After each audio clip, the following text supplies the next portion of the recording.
Okay, we're going to start the meeting.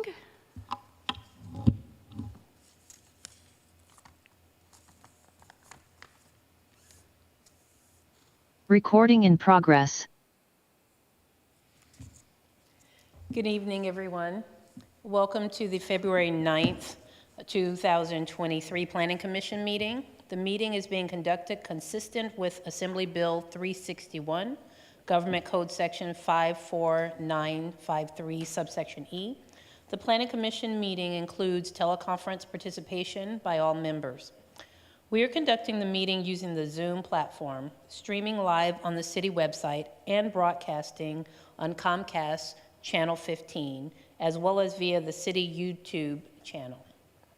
Public members had the opportunity to submit emails to city staff. A report of all written communication was distributed to Planning Commission members via email and posted to the city's website under Documents Received After Published Agenda. Ms. Madakash, would you please take roll call? Thank you, Chair Lowe. I would like to introduce our Planning Commission Secretary for this evening, Amber Paras, who is going to assist us with the roll call tonight. Ms. Paras, would you take roll call? Yes, I have Commissioner Stevens, Present. Commissioner Goodbody. Here. I have Commissioner Patterson, Present. Commissioner Bonilla Jr., Present. and Commissioner Garg, Present. and Chair Lowe, sorry. Here. And Chair Ali Sullivan is absent for the record. Thank you very much. May we please rise for the Pledge of Allegiance?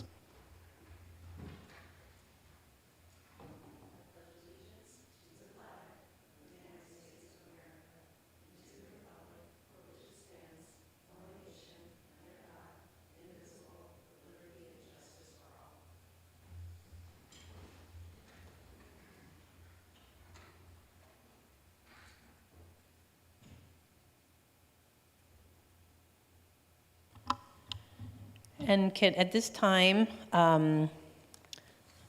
we'll move to public comments. The public comment section provides an opportunity to address the Planning Commission on items not listed on the agenda.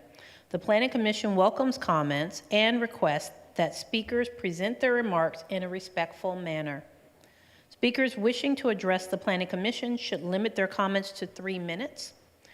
I will ask, I'm sorry, say your name again. Ms. Pottas. Ms. Pottas, to moderate the public comment portion of the meeting. At the end of public comment, we will address any questions that come up.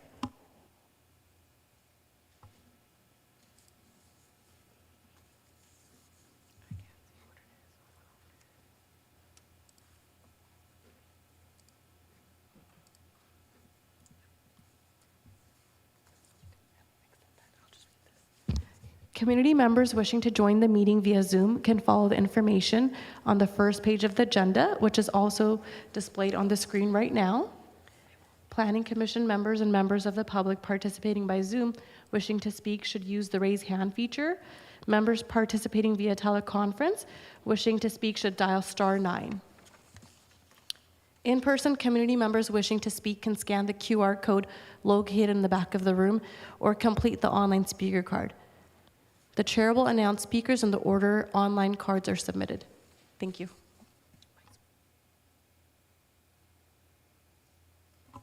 Do we have any public comments? Give us one moment, Chair.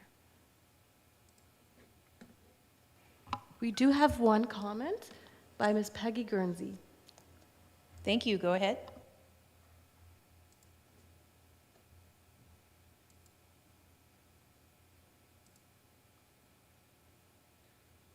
Hey, is that better? Can you hear me now? We can hear you. Great. This is Peggy Guernsey. I live here in Hayward. I am here too, and I've written all of you and not received any answers from any of you except from a comment from Bridget. I am desperately trying to find out why? And I don't find any answers in the positive.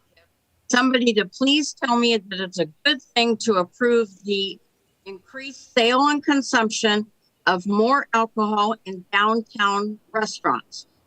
No council member has responded to my questions, except as I've told you all in emails and letters, Mark Salinas has currently now the mayor has said to align with the state codes.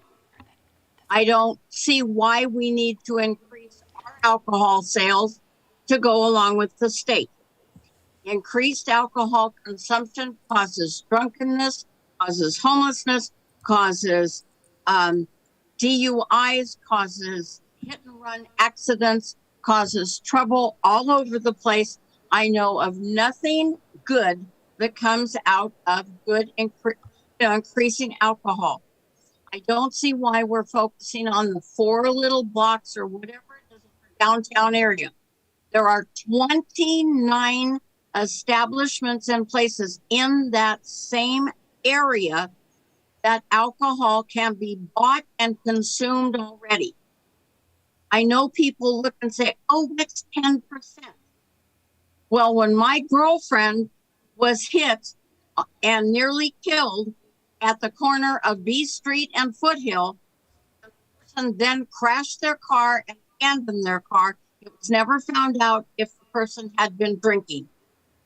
So, do we want to take a chance? Do we want to take a chance that somebody with a gun is drunk and goes into any one of these establishments because he wasn't sold one more drink? Do we want our young children sitting at dinner with their parents watching somebody lose their selves in loud, boisterous fighting opinions with higher consumption of alcohol? If you're increasing the sale, that means you're increasing the consumption. And not one city member has told me why it's a good thing. Mark Salinas and a few of the current city council members were the only ones 3 years ago who said, city staff, look into, is this a good thing? And Steve Kowalski has given me all. Chamber did a survey. Nobody thought it was a good thing. Please do not approve the increase of our muni code to 50/50. Leave it at 60/40 and have it reviewed again in 3 years. I'm begging you, there is no good reason for this to happen that anybody will ever tell me. And I will, thank you for your time. I appreciate it. But I'm also frustrated why not one of you, except Bridget, answered my email. You're as bad as the police chief and the All city right, council thank you. members. I'm sorry I have to cut you off. Your time. That's right. Thank you. But thank you for your comment. And I wanted to know, Ms. Paris, are there any other public comments? Please keep your comments to, at this point, items that are not currently on the agenda for tonight. Chair Lowe, we do not have any other public comment speakers on Zoom nor in the council chambers. Thank you very much. So I'm going to close public comment, this particular public comment section at this point, and open up for our work session. Item agenda number 1. And for item agenda number 1, it's the proposal to amend Chapter 10, Article 1, the zoning ordinance, Section 10-1.2750 of the Hayward Municipal Code for updates to the Alcohol Beverage Outlets Ordinance and related regulations in the City of Hayward, requiring approval of a zoning text amendment. Staff have a presentation for this evening? Yes, thank you, Madam Chair. Steve Kowalski, I'm an associate planner with the city's planning division. On January 28th, 2020, the City Council adopted its fiscal year 2021 through 2023 strategic roadmap. The roadmap identified 6 strategic priorities for staff to address over its 3-year lifespan, one of which was to, quote, grow the economy. One of the 5 projects included under this priority was a call to invest in programs that support Hayward businesses and workers. One of the efforts identified under this particular project called for revising the alcohol use regulations to support existing and encourage more new full-service restaurants to open in the city. Staff from the Planning Division, Police Department, and Economic Development Division began working together on this project in early 2022 and commenced a series of public outreach efforts in April. Using the input received from this outreach, staff presented a number of proposed amendments to the existing alcohol ordinance to the Council Economic Development Committee in September to obtain feedback and direction for moving forward. The outreach efforts included interviews with the former Chamber of Commerce president and the manager of the Downtown Hayward Improvement Association, as well as the owners of several popular local restaurants and 2 successful East Bay microbreweries. In an effort to solicit more feedback from local restaurateurs, staff also had the Chamber distribute flyers to all 1,200 of its members and sent an email to nearly 110 local restaurant owners having active business licenses with the city. Finally, the Communications and Media Relations Division published an article in the July issue of the Stack, along with a Stack Extra article, inviting the public to attend the September CEDC meeting. Staff received very little feedback in response to these extensive outreach efforts, perhaps suggesting that the current ordinance was not acting as a significant deterrent to growth in the city's full-service restaurant industry. Nevertheless, staff did identify some potential amendments to the ordinance, which it and the stakeholders who did provide input both felt might help address the council's priority. Everyone who was interviewed shared the same opinion that the ordinance's current requirement that full-service restaurants maintain at least 60% of gross revenues from food sales, with only 40% allowed to be derived from alcohol sales, was too strict and should either be relaxed or eliminated altogether. Staff had no objections to relaxing the requirement and presented it as one of the proposed amendments to the CEDC. Historically, the State Department of Alcoholic Beverage Control, or ABC for short, I'm going to use their name a couple more times, has defined a bona fide public eating place as an establishment where 50% of gross revenues is derived from food sales and not more than 50% is derived from alcohol sales.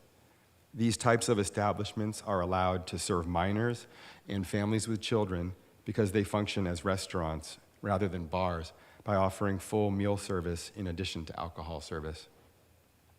Aligning the city's definition for a full-service restaurant with ABC's historic definition is reasonable and logical in staff's opinion, and will still ensure that a significant amount of business at each establishment continues to be derived from food sales.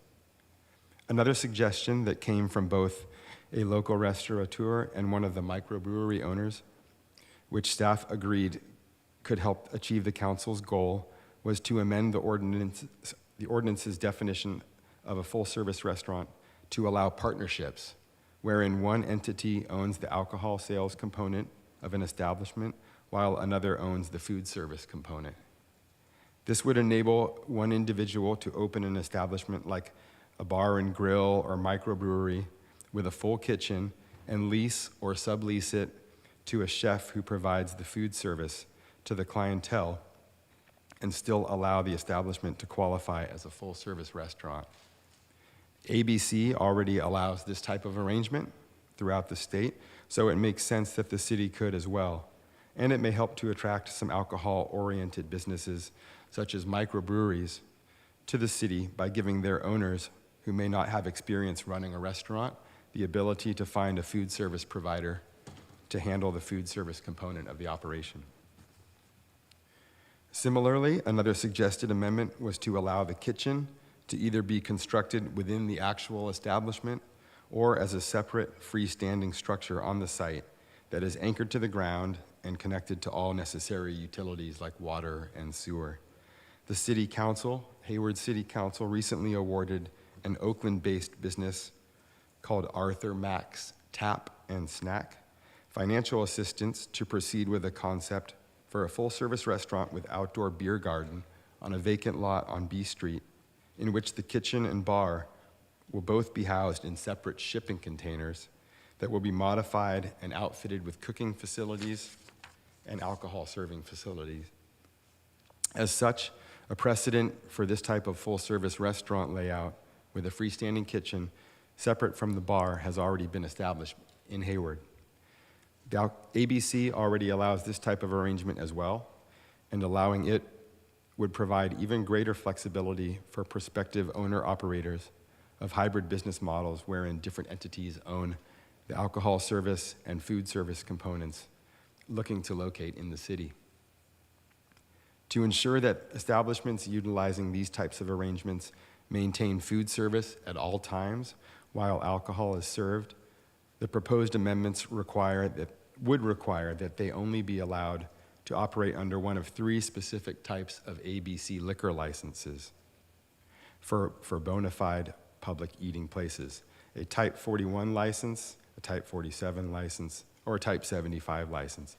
All three of these licenses require the establishment to operate as a restaurant as opposed to a bar as defined by ABC, with meal service provided up to 30 minutes prior to closing time.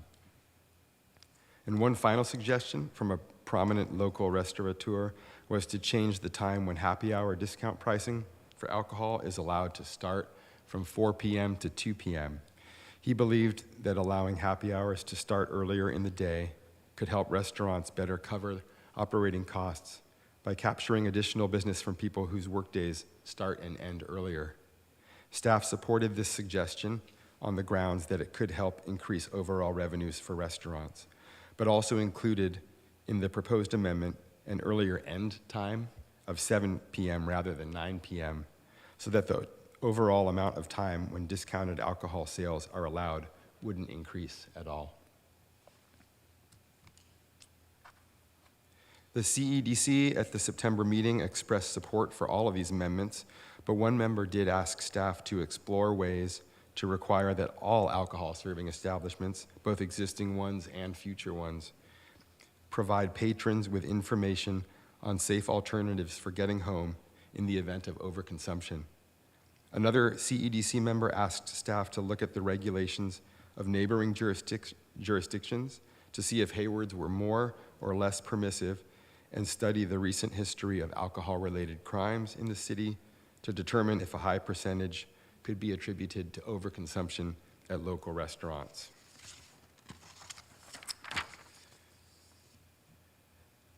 The police department pulled data from the last several years on alcohol-related crimes to see if there was a clear indication that a significant number of them were attributable to overconsumption at restaurants, but staff was unable to identify any evidence that such a problem exists. Information as to where a perpetrator of an alcohol-related crime, such as drunk driving, was consuming alcohol is not always readily available on police reports. And while the downtown area typically sees the highest level of such crimes each year, it also contains a very high concentration of other drinking spots, such as bars and nightclubs, in addition to numerous restaurants. So it's not easy to determine if overdrinking at restaurants in the downtown area is a serious problem. Staff does not believe it is, highly likely, and the police department, furthermore, who is the agency responsible for enforcing the ordinance, is supportive of the amendments as they're being proposed tonight. In comparing the city's regulations to those of its neighboring jurisdictions, staff found that none of the other cities surveyed, which included San Leandro, Fremont, Alameda, and Union City, had a codified minimum ratio of food to alcohol sales, and none specified when happy hour discount pricing was allowed.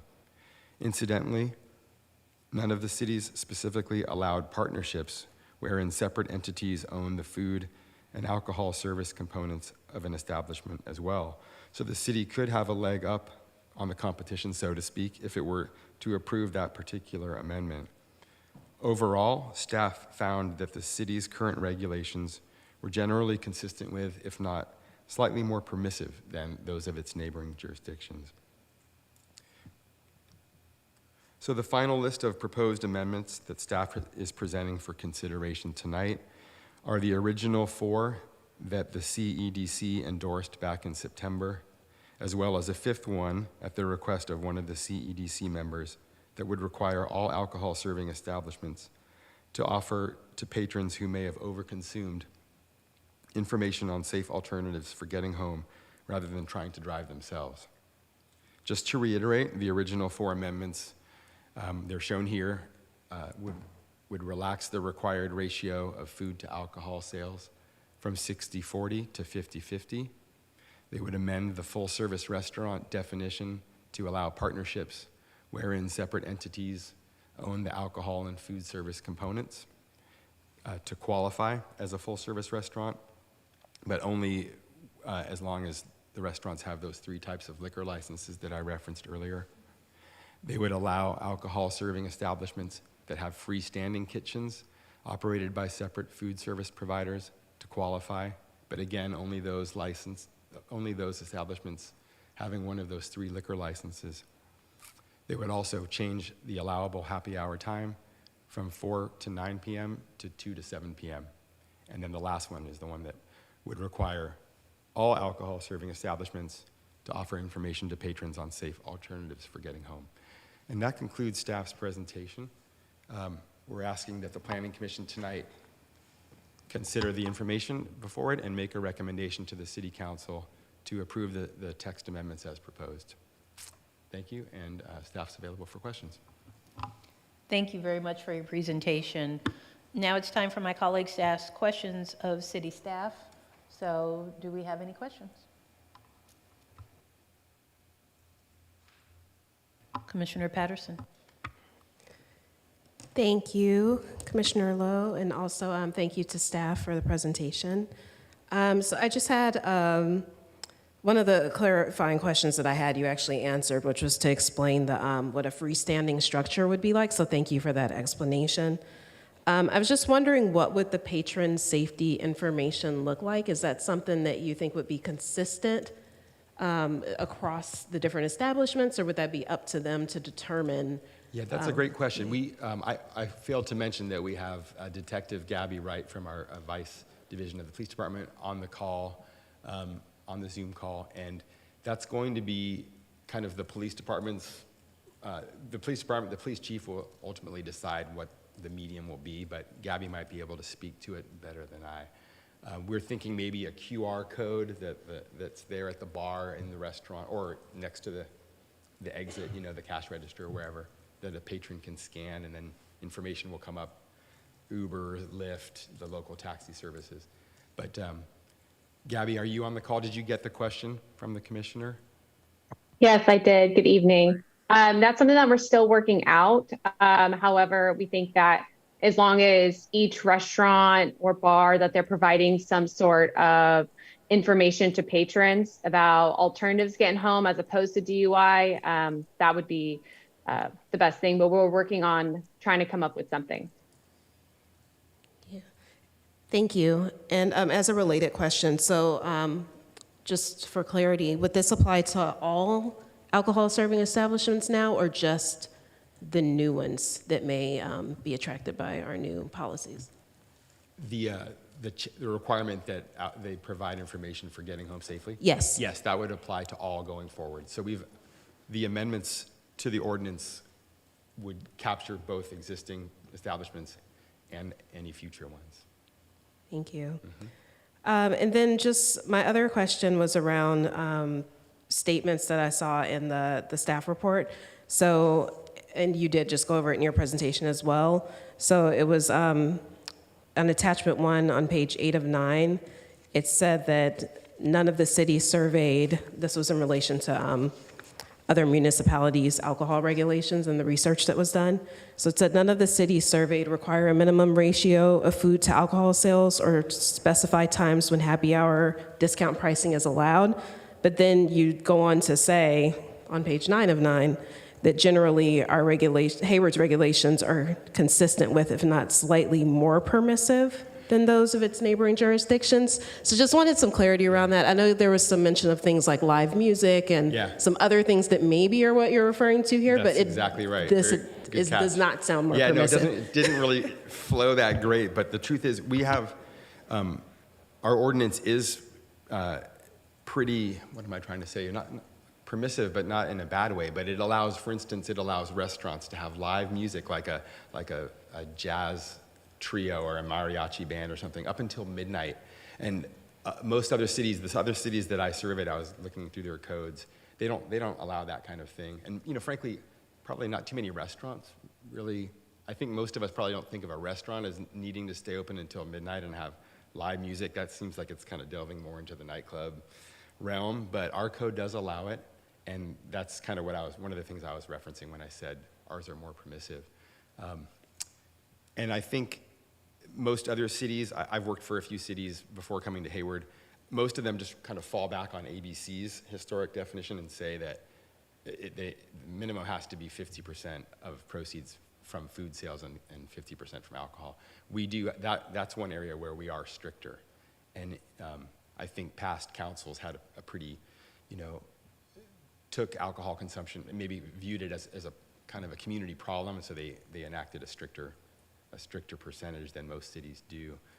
But then since that time, the council has asked us to revisit everything and try to make things, the regulations more favorable for restaurants now. So here we are.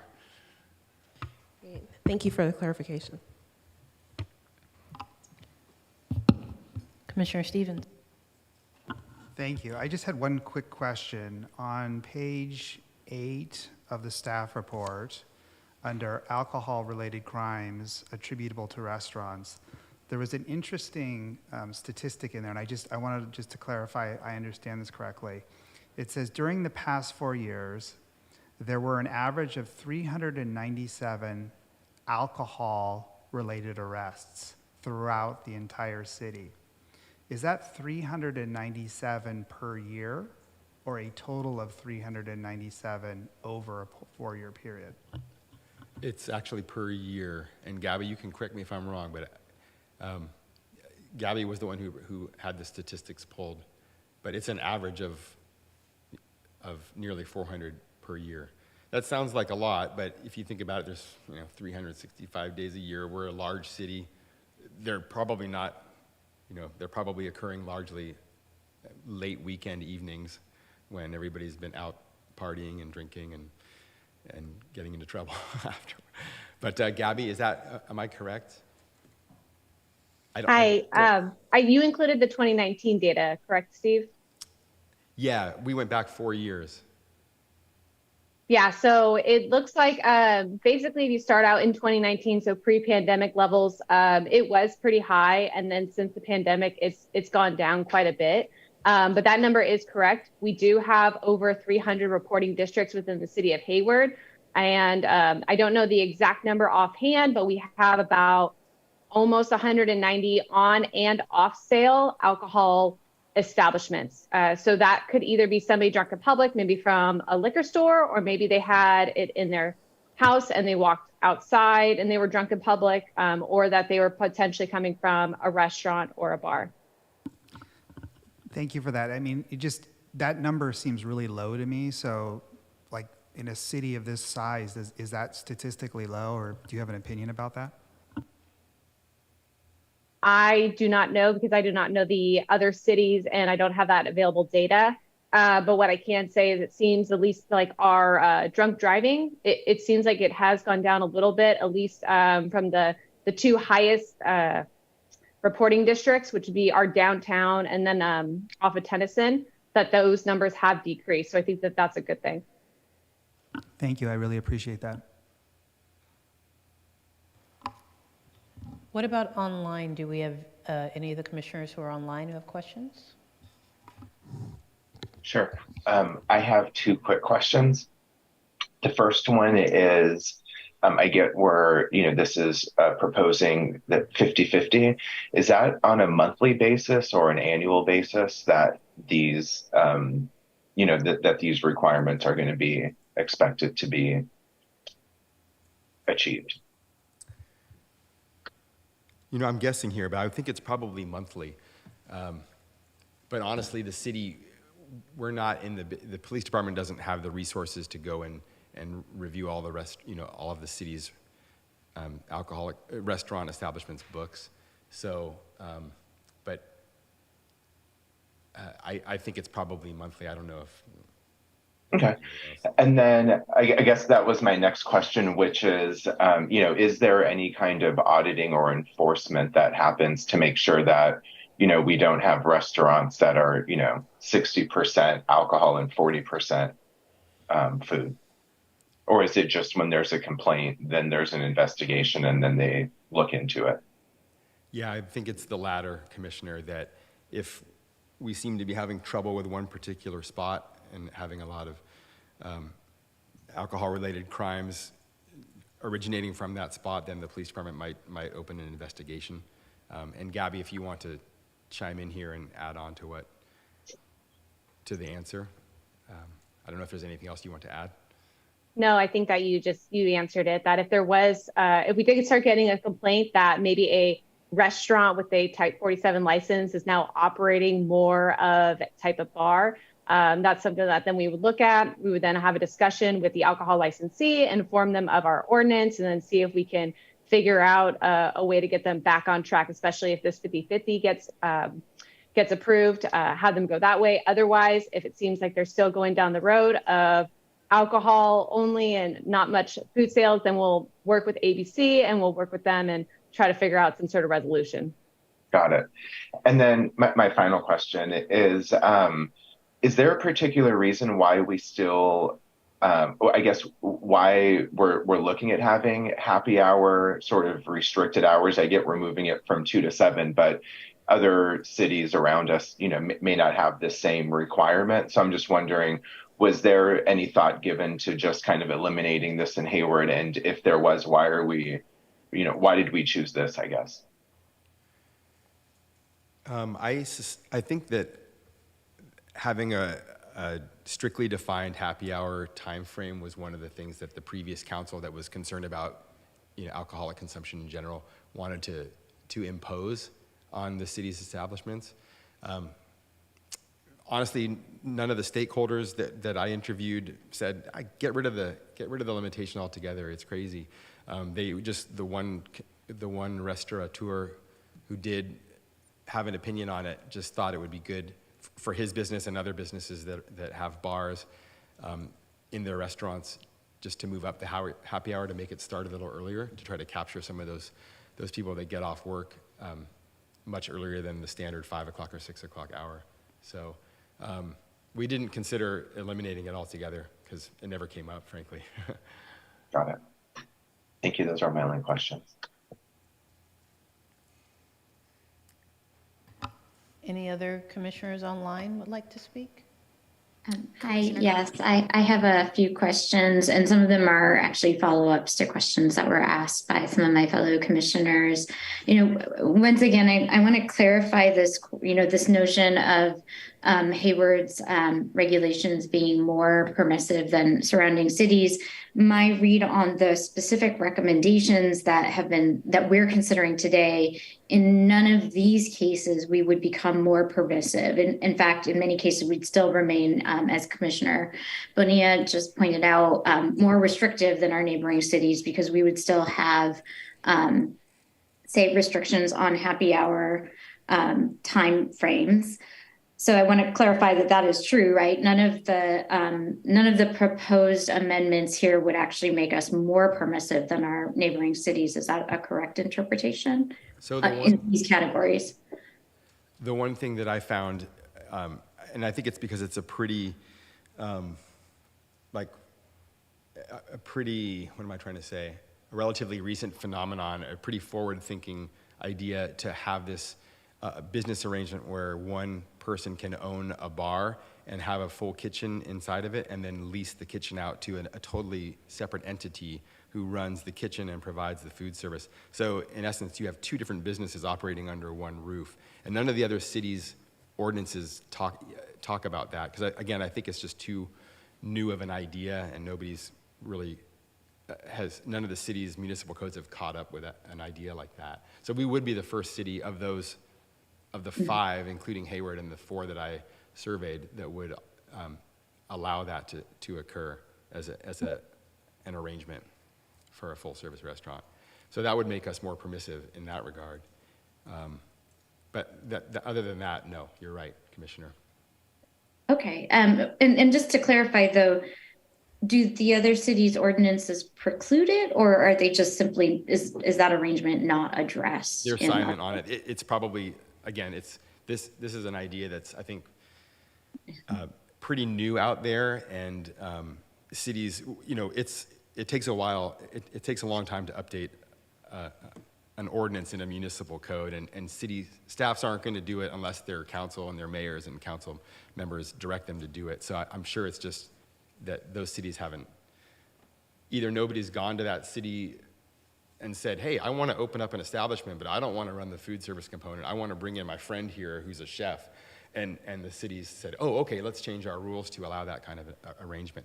I think it's just, that's why the other cities' codes don't touch upon it. So. Okay, thank you. And I have one more question. So by relaxing the ratio to 60-40 as opposed to 50-50, we would be consistent with state regulations. Was there any consideration to sort of not have a ratio in the city of Hayward so that we would just be consistent with state regulations? And if so, why did we decide to maintain a regulation that is consistent with the state regulation? So the first, you misspoke there, I think. You said relaxing it from 50-50 to 60-40. We're doing just the opposite, because right now it's 60-40. So 60% of your restaurant's revenues have to come from food sales here in Hayward, but nowhere else that we're aware of. And we would be relaxing it to 50-50, so 50% can come from food and 50% can come from alcohol. And the police department, I know, didn't want to give away the farm, so to speak, and throw that whole ratio idea out the window. We do want to make sure that our restaurants aren't kind of cheating and really acting more like bars and then just selling finger foods like French fries and chicken nuggets and popcorn and peanuts, and then we're having problems with patrons getting intoxicated because they're not getting enough legitimate food in their stomachs. So I think we want to make sure we have a ratio on the books still, but we're willing to go down to what the state's ratio is and the ratio that all the other cities are using. Thank you for that. If it's okay then to ask a specific follow-up to that, is the reason that we need to have our own ratio on the books so that our police department can enforce it rather than have sort of non-city, non-municipal law enforcement only be authorized to enforce it? That's how I interpreted your statement. I just want to make sure I'm interpreting it correctly. So I'm not sure if I follow the question.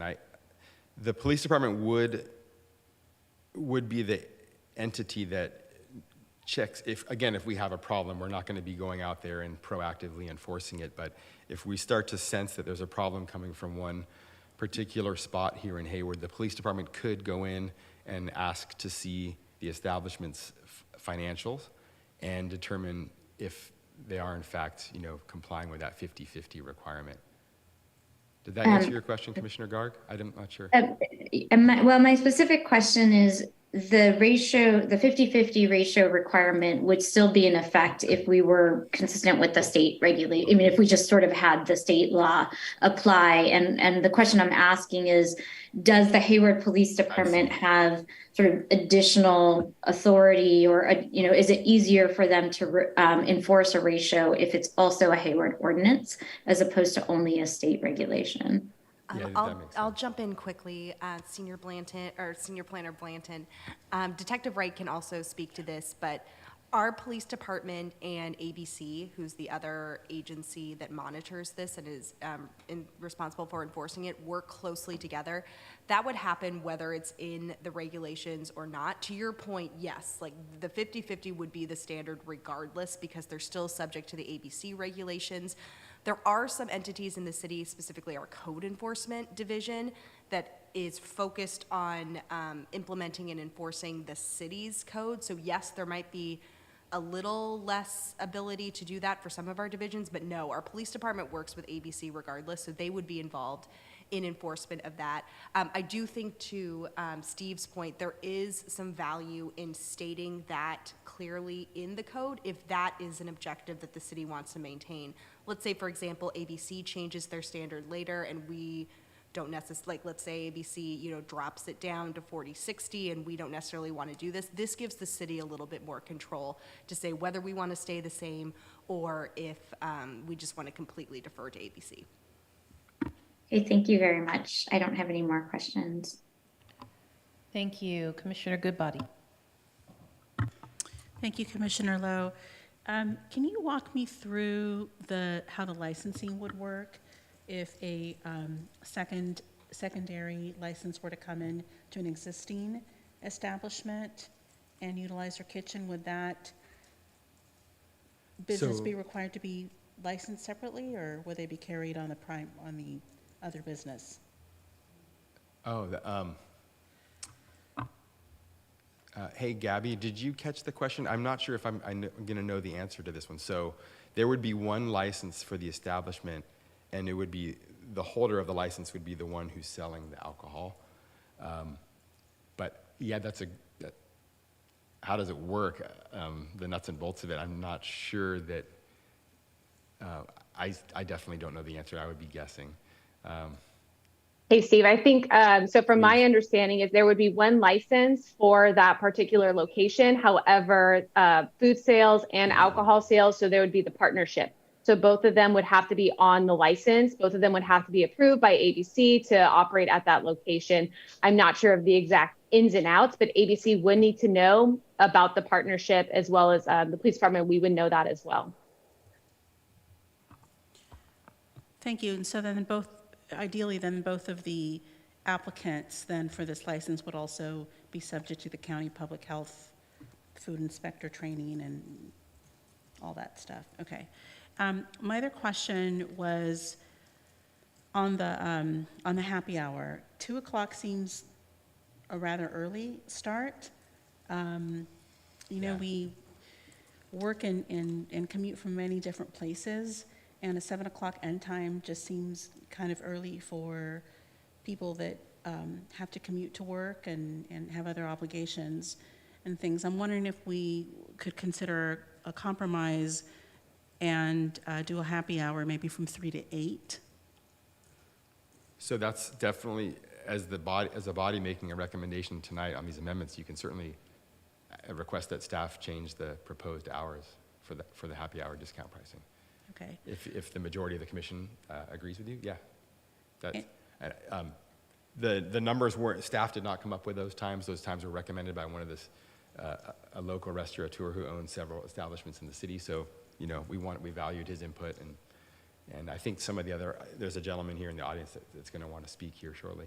I think the other restaurants that did participate also agreed that would be good for them as well. But ultimately, the recommendation tonight is up to the commission, the majority of you. Okay, and then just a point of clarification, would the recommendation come now during the meeting or at the end of? When you're ready to so you would make a motion if Okay. Just playing it out, if you guys are all fine with all the amendments, but you would like to change the hours that we're proposing, then you would make a motion to amend the hours, and then we would take a vote of your fellow commissioners and see if the majority agrees. And just to add on to what Steve said, once we're done with commissioner questions, then we'll have public comment. So anybody that's here or that's listening from home will have the ability to comment. Then you'll have further time to have deliberation and discussion. During that, if you'd like to bring a motion, you are more than welcome to, and then the discussion can continue, or you can vote right away. That is up to the commission. Thanks, and I have one last question. On the proposal to add to allow the construction of the freestanding kitchens, I'm wondering if maybe we could consider a more incremental approach to this, and maybe test drive to see the demand and the partnerships that come together first on the mixed use, if you will, of the existing businesses and the kitchens within the existing businesses before we begin constructing the freestanding kitchens. I just, we'd like to see how many partnerships come together and how they kind of look before we start constructing or giving permits to construct structures that may or may not be utilized. So we know of at least one concept out there that the council has endorsed and approved some financial assistance to for that vacant lot that I mentioned on B Street, Arthur Max Tap and Shack, I think is what it's called. And that's going to be one single owner who owns that establishment, but the plan is to bring in shipping containers, like I said, the ones that we see on the backs of on tractor trailers on 880, and convert them into a bar. One of them will be a bar, and one of them will be a kitchen where, almost like a food truck type of kitchen where you can go up and get your food. There'll be picnic tables and families will be welcome. And so we're going to have one of those. God willing, the plan is to have one of those in downtown in the not too distant future. So I'm not sure how we could craft the amendments to address your concern, but if you want to maybe cut that one amendment out of the bag of amendments that we're proposing, that's another thing that you could put to the commission and see if you get some traction there, the majority of the commission votes to do that. I would just add to that point, our economic development department does a fantastic job trying to be flexible and invite new uses to the city.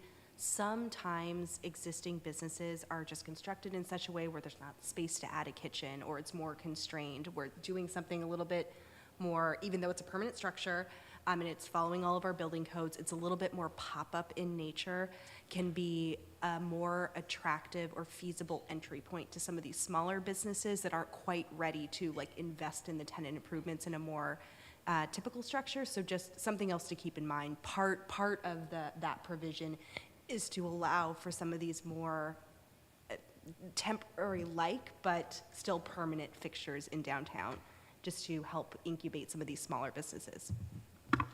Thank you for that perspective. So thank you for that. I have a couple of questions as well. So a couple of my questions are for you, Gabby. Are you still there? Yes, I am. Thank you. So I wanted to know if there are any statistics regarding,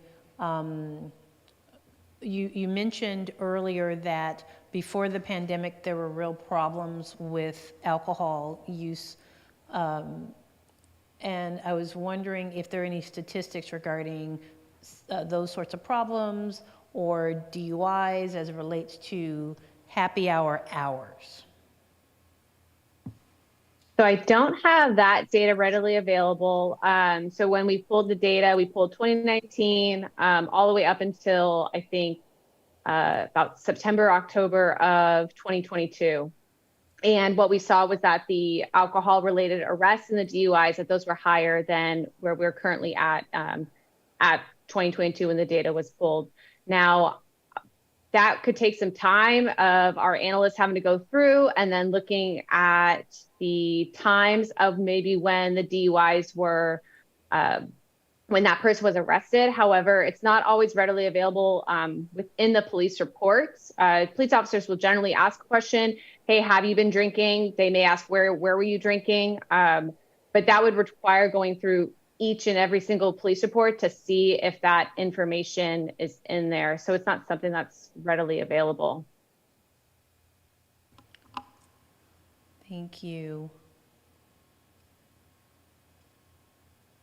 So one of the questions I have for staff is, in trying to make sure that we don't have bars pretending to be restaurants, are there ways that adopting the proposals that you suggested could allow such establishments to bypass any rules, regulations, licensing that they would normally have to get?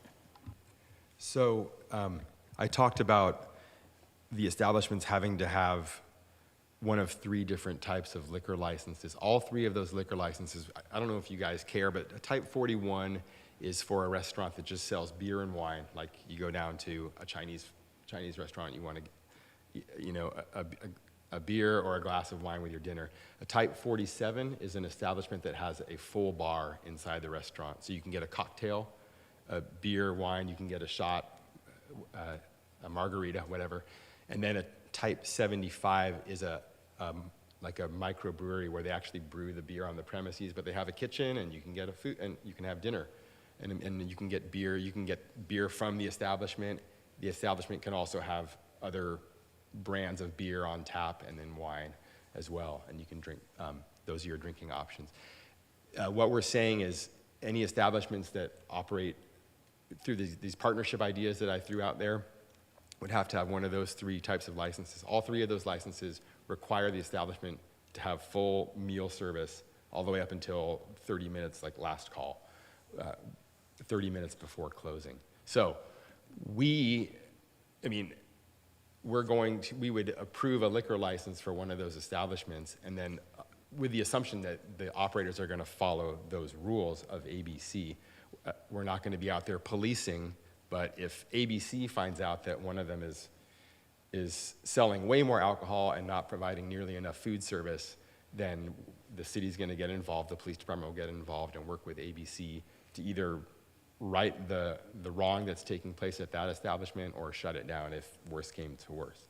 So we have kind of built-in mechanisms that will ensure that, that they not ensure, because we can't stop all the bad apples out there, but we'll at least require that those establishments act as restaurants and not as bars. What is enough food? You said as long as they serve enough food or the right types of food. Can you clarify that a little? Yeah, I think we're probably all thinking of the same thing. We don't want finger foods that when you go to a bar, the bartender might slide across some peanuts or some chips and salsa, or you can get French fries or something from an appetizers menu. You're supposed to have a full kitchen, so I can order a real dinner, an entree, and an appetizer and a side dish. That's what we're talking about. That sets a restaurant apart from a bar. I'll just add to that you can also think about the cost of some of those items. Like if I go to a place that actually is a bar and I'm having a glass of wine and maybe a side of, fries or something like that, the wine is going to cost more than the fries, so it wouldn't hit that 50-50 ratio. But if I'm going to a place where I'm sitting down, having a meal, having a glass or 2 of wine, then it's going to be more in par with each other. So there's no regulation or rules about the type of food that can be served. It could just be theoretically all finger foods, but they would have to be serving enough so that cost ratio is the same and you're not kind of ordering one small thing and then having a bunch of drinks and it functioning as a bar. So that's how that provision is handled. Thank you, guys. Have a couple more questions. So in the staff presentation, you said that these proposals would actually support more full-service restaurants to open in the city. Are there any statistics to show that this change actually accomplishes that goal? No, I don't think that there are statistics that we can point to. These changes would relax the rules. They'd provide more flexibility for different types of restaurants, like the type we've been talking about here, where one individual owns the alcohol service component and one owns the food service component.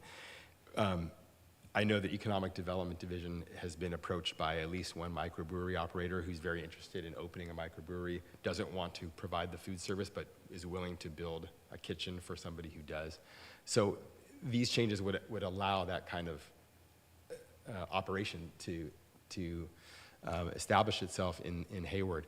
Are they going to result in more mom and pop restaurants opening? No, I don't think so. But they might bring in the establishments like a microbrewery where the owner is more of an expert in producing and selling alcohol than he is in running a kitchen and providing food service. But it will enable him to open because he'll be able to bring in a partner who can provide that food service. So that's where it might increase the amount of new full-service restaurant establishments that open up in the city by allowing those types of operations to qualify as a full-service restaurant. And what happens if the person who's interested in opening that microbrewery sets up shop, starts working, starts selling the beer, and then they are unable to form that partnership that brings in that chef to provide the food service? What happens then? So if they're not able to do that, they'll be in violation of their liquor license, and then there will be repercussions.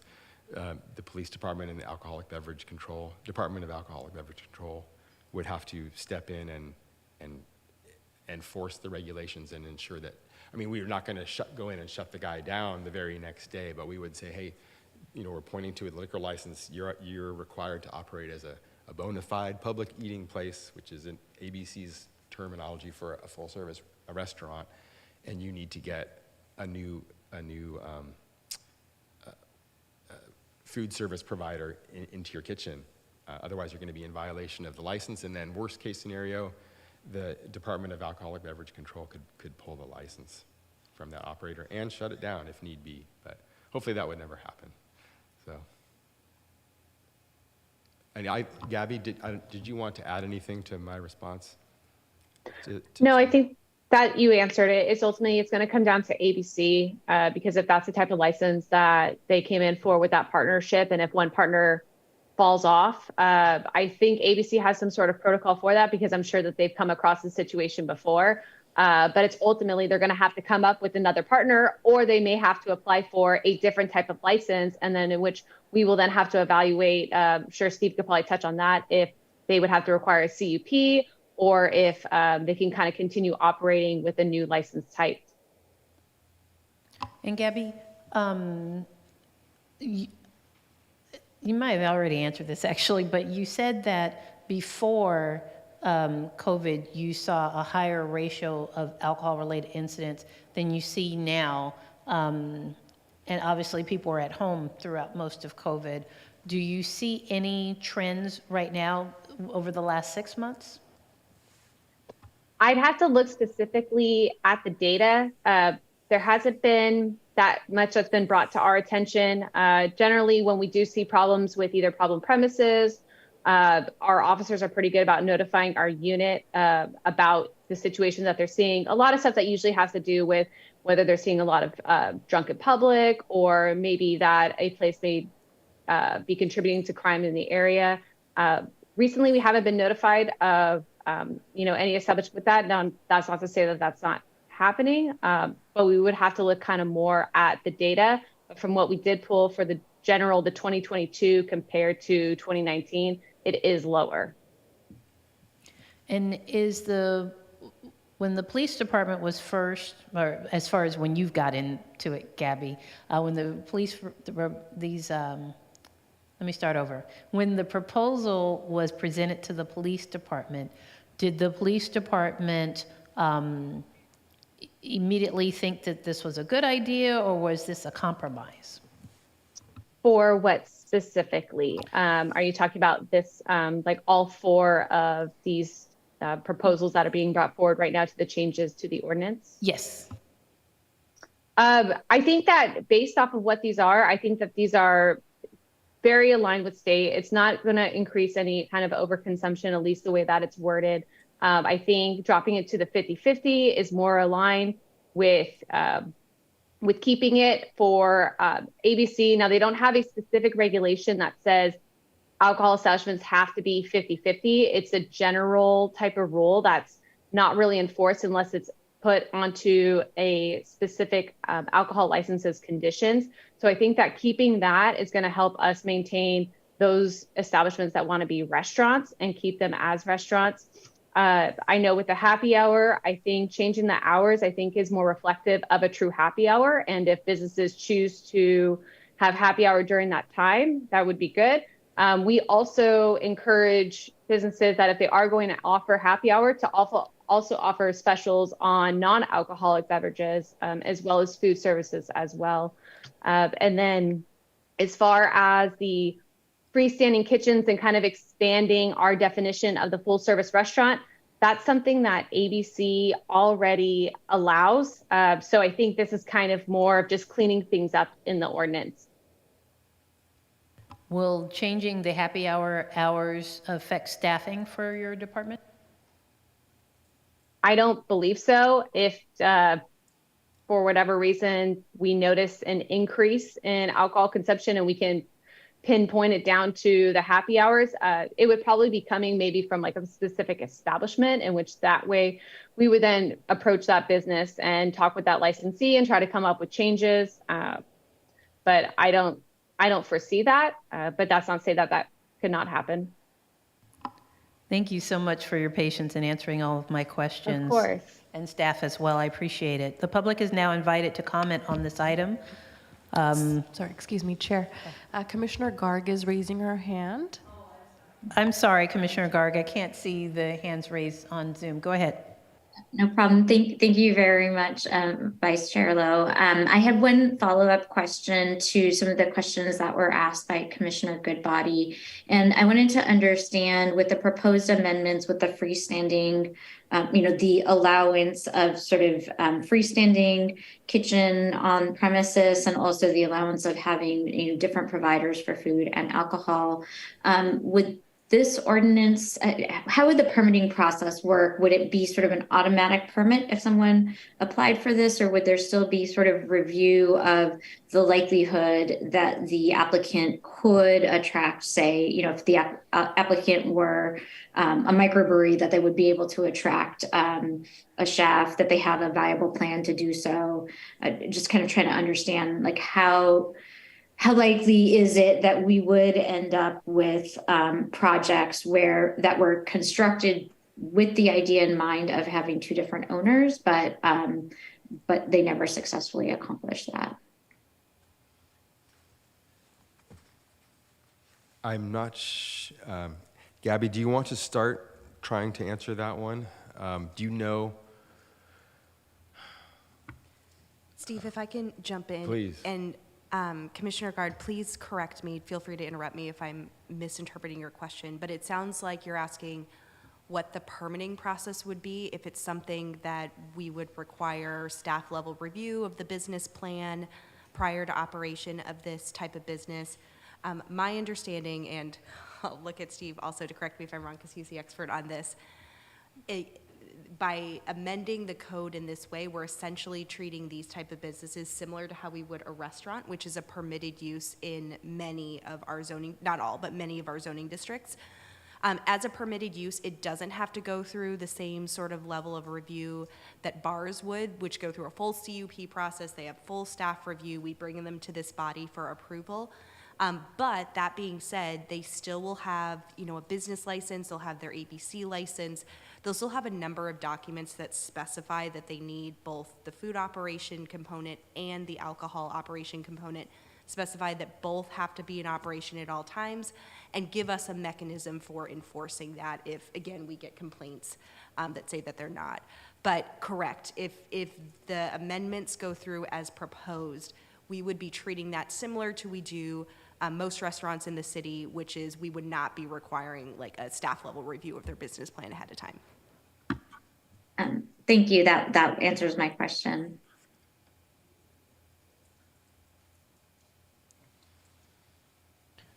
And so I do have another question about that, Ms. Blanton, and that is, and I want to make sure I understand what you said because I might have misinterpreted it. It sounds like one of the results of these proposals is that it's potentially that someone could come in and sort of pretend to be a restaurant, and they aren't going to have the same scrutiny as a bar would.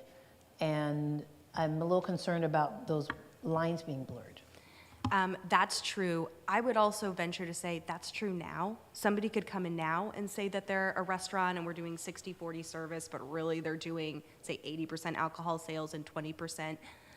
So we are changing the definition about what a restaurant is, but the process essentially is going to be the same. If you're a restaurant now, again, it's that kind of permitted by right, streamlined process where you get your business license. You might have to do some tenant improvements, but there's no planning staff level review, and you get your ABC license, and then there's some monitoring through that. So yes, that potentially could happen. The way things tend to work in Hayward is if there are complaints, either to the police department, to our code enforcement division, we look out. ABC also monitors these types of licenses to see if there's any problems. But you're right. I mean, just like now, somebody could apply for, say that they're a restaurant and not actually be operating as a restaurant. That could still continue in the future, even with the augmented definition of a restaurant. Thank you. Do any of the other, my fellow planning commissioners have any other questions? Go ahead. Thank you. So just a follow-up question around happy hour, just from some of Commissioner Goodbody's questions as well.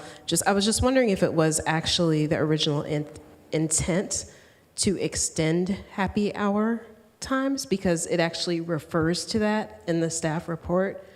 And we're clearly saying it's really not an extension, it's just an earlier start time. So just if you could speak to that. Yeah, so the idea came from one restaurant owner here in Hayward, and he was more interested in an earlier start time.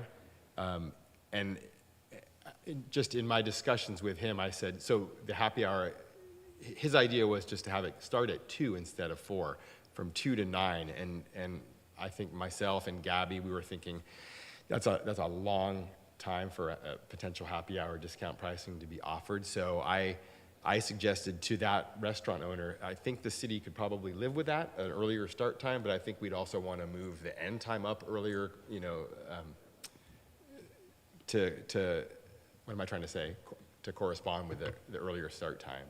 So, and the restaurant owner was fine with that. He's not, he himself even feels like having a happy hour go until 9 o'clock is a little unusual.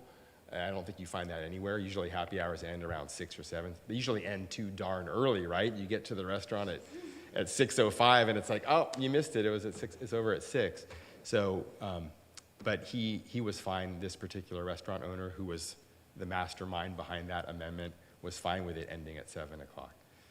He was just interested in the earlier start time. Thank you. So I think just one of the things that concerns me just a little bit is that it does say extend in the report. So if that could be amended, if that's not the intention, okay, that would be helpful.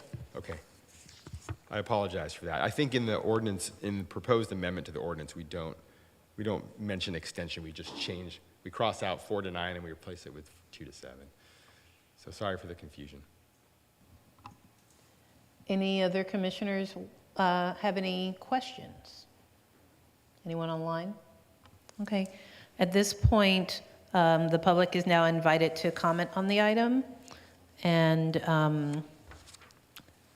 if we can have Ms. Paris?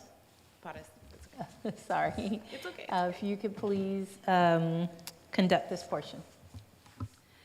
Thank you, Chair Lowe. I have one in-person public comment, Eric Uravino.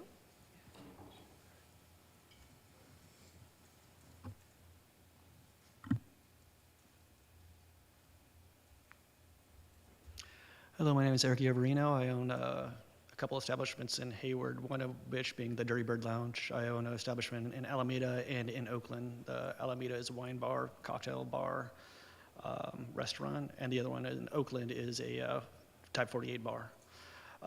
I'm coming here just to say Steve did a great job in trying to get everything together. A lot of restaurant and bar owners don't typically get involved in policy, and sometimes that leads to some a little bit more stringent rules.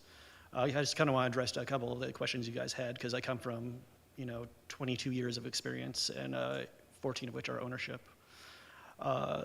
2 o'clock happy hour, we start a little bit earlier because there's a lot of HUSD teachers. They like to drink as soon as they get off. It's a hard job. You guys don't really pay them that much. Give them a break on costs. A lot of our big happy hour is actually HUSD. 2 to 7, they're relatively responsible people. So it's not as if you're already serving people to over-intoxication, that is an establishment issue, not necessarily a happy hour issue. Again, it's ABC ensures that we, well, by law, we have to run a healthy establishment. And if we are over-serving during happy hour, that is more of a systemic problem with the actual establishment, not necessarily a problem with happy hour. I believe the questions you have about the operating with 2 different operators in a same establishment, that's actually happening a lot more often now because of due to COVID. A lot of bars that are Type 48s are dying, to be honest with you. If you don't serve food, you will not make the sales. This reflected more to happen with the beginning of COVID. It was required that bars would actually have a pop-up kitchen. A lot of places didn't have really good infrastructure for it, but they did whatever possible. Now the public is relying more on establishments that offer food. Of my 3 establishments that I have, one's the Dirty Bird, one's the Preacher's Daughter in Alameda. Those are doing amazing, doing great.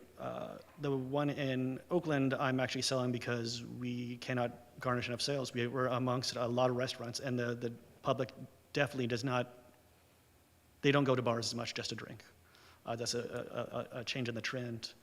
Why the 60-40 is, that's something I brought up numerous times. The reason why I have a wine bar in Alameda rather than Hayward is because they required a 60-40 conditional use permit for a wine bar, which it was going to put us back about 6 months in order for us to actually get it. So it made no sense at all. I opened up in Alameda, have a very prosperous business over there, not so much in Hayward. There is a lot of room for growth, but I believe this is a great step forward. Again, Hayward isn't, we're not like a crazy outlier. I think the temperance movement of trying to axe alcohol isn't really effective. And I think it's my time. Thank you. Thank you very much. Do we have any other public comment? Yes, we have Peggy Grusny. Go ahead. Can you hear me now? Yes. Okay. All right. From everything I talked to Steve since and everything, 60-40 would still allow new restaurants to come in to Hayward. The other thing that he pointed out to me, I found out that the CEDC members, the 3 of them voted all council members who at the time 3 or 4 years ago instructed staff to look into the 50-50. They all voted, and not one of them would tell me what they were voting, but they ended up, those 3, Angela, Andrews, and Elsa, and Salinas, on the happy hour going from 2 to 7. As I understand it, there are approximately 5 schools around the downtown area that would still be in session at 2 o'clock, and kids would be walking around the downtown area while we're starting an early happy hour, and people are driving around coming out of an earlier happy hour. I think this can be a very serious problem. When I was playing on dart and pool teams throughout Hayward, and I played with the Dirty Bird that was down in South Hayward, closer to Tennyson, there was not one person who got drunk or who was willing to give up their keys without an altercation to the bartender or their friends. So if they're overly drinking, how can they read that little card that says, oh, let's call an Uber and this sort of thing? I am asking you, please, let's keep Hayward to a higher standard. Let's review this over. Okay, we can bring it back in a year, but if we leave it for at least the next 3 years, we see how things change after COVID, How many new restaurants want to come into Hayward if there's a problem and you can revisit this? Nobody is telling me a good reason. It is not financial at this point. I mean, the gentleman from the Dirty Bird said all our Hayward teachers, that most of their customers are HUSD. That's our school teachers and school staff coming in and drinking. Is he implying that our school district is a bunch of drunks coming in through happy hour and everything? Please, let's keep it to a higher standard. Leave it at 60-40 with the provision of revisiting it within 3 years, meaning you can come at it sooner. Thank you very much. Thank you. Do we have any other public comment? Chair Lowe, at this time, I do not see any more public comments. Thank you. At this time, I will close public comments and open it up for commissioner discussions. Any commissioners have anything they would like to say? Why don't we start with the people online? Commissioner Gard, Commissioner Bonilla? I have nothing additional. Thank you. Yeah, I have no additional comments. Anyone else? Commissioner Stephen? I would love to make a motion to approve this item when it's appropriate. I'll second. Any additional comments or questions? Go ahead, Commissioner Goodbody. I would like to propose an amendment to the proposed amendment. That Chapter 10, let's see if I get this right. Chapter 10, Article 1, Section I-4, that it reads, a full-service restaurant may offer reduced priced alcoholic beverages served on the premises between the hours of 3 to 8 p.m.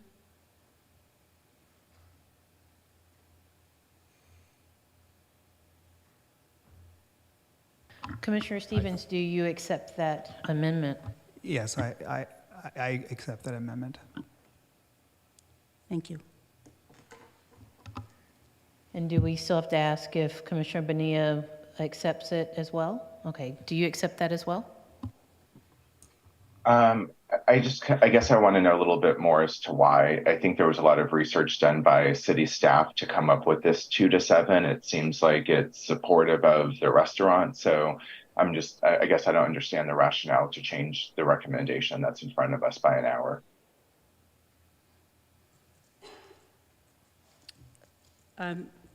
So it's just to accommodate a broader representation of people that live in Hayward and work outside of Hayward and have longer commutes.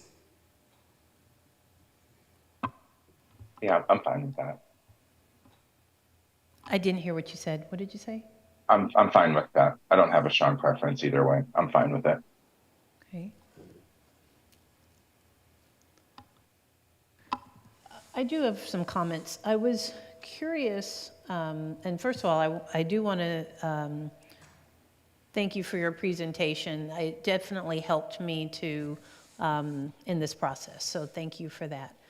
I am curious, I was listening to the speaker who spoke, Ms. Guernsey, and I am curious about whether or not the crime trend, the trend of the crime rate going down really is so entrenched in COVID and people being home. So I would love to wait a year and figure out whether or not that trend continues, that it would continue to go down or whether or not it would go up.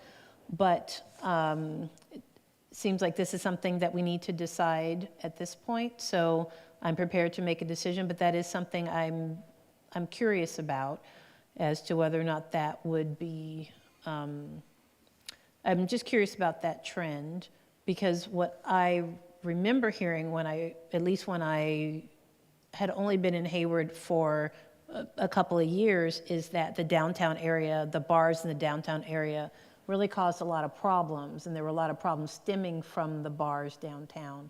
So that was my initial hesitation. That's why I had all of those questions about, will the lines be blurred? Because I was very concerned. I didn't know if that was still the case, but I was glad. Thank you for having Gabby here. That really helped to clarify everything. I really appreciate that. Good job by city staff, because I think I personally would have had a harder time had she not been here making a decision. So I want to thank staff for the presentation and also for having the foresight to bring the police department here to answer questions. Does anyone else have any comments? Does anyone else have any questions? Can we have a vote, please?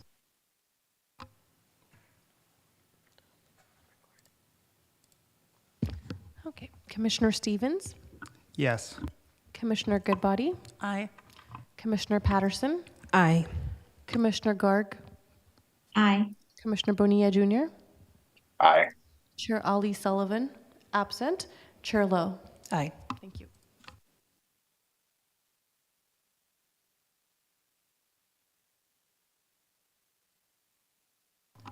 All right, so we're going to move on to our second item on the agenda. And this is a work session item.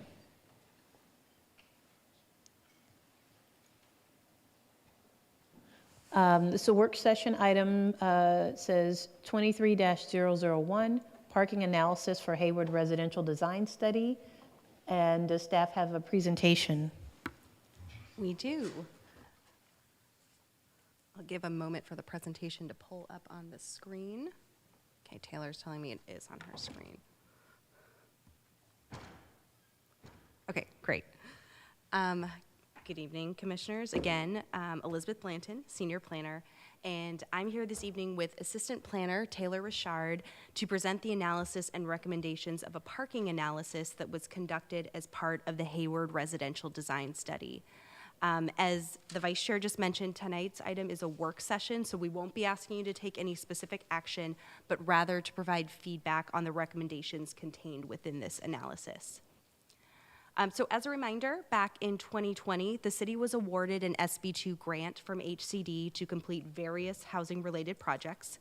And of the awarded funds, $235,000 was earmarked to accomplish two specific tasks. First, to correct inconsistencies between the Hayward general plan and some of the city's single-family or RS zoned parcels. And then secondly, to provide the city with the opportunity to develop more detailed objective zoning standards for residential development. As Taylor will speak about more in just a moment, there are several recent pieces of state legislation that limit a jurisdiction's ability to deny a housing project if it meets all objective development standards. So as a result, our main goal with this project is to ensure that the city has adopted objective residential zoning standards that will result in the attractive and accessible housing that's aligned with our community's vision and priorities. So here, we can see that we're currently in the middle of this project. Last year, we focused on kicking off the project, conducting some background research, and then leading an extensive community outreach process. Now we're in the middle of working with our consultant team led by Mintier Harnish to develop some technical reports and analyses to help us determine which objective residential standards are best suited for our community in Hayward. One component of this technical work is the parking analysis that we'll be discussing this evening. Following tonight's work session, we'll come back to you a few more times later this year with some options for more design-related standards, with some draft zoning amendments, and then for final adoption hearings. But tonight, as we're focusing on residential parking, let me quickly remind the commission and perhaps introduce to the new commissioners some of the feedback that we've heard to date on this issue.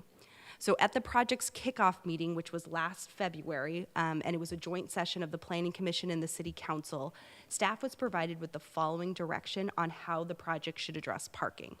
So first, we heard that it's important for the parking or the project to take into account the community's concerns about residential parking. Second, we were directed to evaluate the city's current parking regulation for any areas of improvement. And then third, both the commission and the council showed a lot of interest in encouraging strategies that reduce the need for parking in the first place. So things like shuttles, better bike infrastructure, car sharing programs, and the unbundling of parking costs from housing costs were all ideas that came up at that meeting. Last summer, the project team conducted a number of public outreach events to get our community's input on what makes for good housing development. And this included, we launched an online visual preference survey. We hosted an online mapping tool that allowed people to pinpoint various locations around the city to tell us what they did like or didn't like about housing in their neighborhoods. We led a series of 5 neighborhood walking workshops, where community members, again, had discussions with us about what they did or did not like about their neighborhoods. And then we hosted tables at a number of community events to collect people's housing preferences through some interactive sticky dot voting. Last fall, the commission was provided with an informational report and outreach summary that gave a thorough analysis of all the comments we've heard to date through the project outreach efforts. And then for our newer commissioners, this information is also on the project website, which was linked in the staff report. But again, since our focus tonight is on parking, here I'll just highlight the key takeaways that we heard on this topic. So first, again, there was a concern about spillover parking into the neighborhoods surrounding higher density developments, specifically downtown and along Mission Boulevard. Second, there was interest from the community in unbundling parking costs from the cost of housing. Third, we heard a lot that developments that include individual garages should also have driveways that are long enough to park vehicles. Sometimes you might have seen newer developments around town that have shorter driveways. We heard that the longer driveway is important so it can accommodate a full car length. And then fourth, we heard a desire for things like protected bike lanes, shuttles, and other alternatives to driving. So with that, I'm actually going to turn the presentation over to my colleague Taylor to walk through the first components of the parking analysis, which was prepared by the project's transportation consultants, DKS Associates. Good evening, Commissioners. I will be providing a brief overview of 3 key state housing laws: Density Bonus Law, SB 330, and AB 2097. For the purposes of this work session, we're going to focus on how these laws impact parking regulations for residential development specifically. Following that, I will provide an overview of our current parking regulations. The first key state housing law we will be covering is State Density Bonus Law, which provides developers with tools to encourage the development of affordable and senior housing. Under this law, jurisdictions cannot require more parking than the ratios outlined within the table. There are further reductions for projects that meet certain affordability levels, serve specific populations, or are within a half mile of a major transit stop. Furthermore, the law requires cities to provide 1 or more concessions to qualifying projects. Concessions are reductions in standards that result in an identifiable and actual cost-saving reduction. For example, developers could request a concession to reduce their off-street parking requirements further. The next law is SB 330, also known as the Housing Crisis Act of 2019. The purpose of this law was to address the state's housing crisis by removing barriers to residential development and expediting permitting processes. One way it does this is by preventing jurisdictions from enacting new laws that would reduce the capacity for new housing or delay housing development. Specifically, SB 330 prohibits local jurisdictions from adopting objective standards such as minimum off-street parking requirements that would reduce the intensity of the residential use that is currently allowed by the general plan and zoning.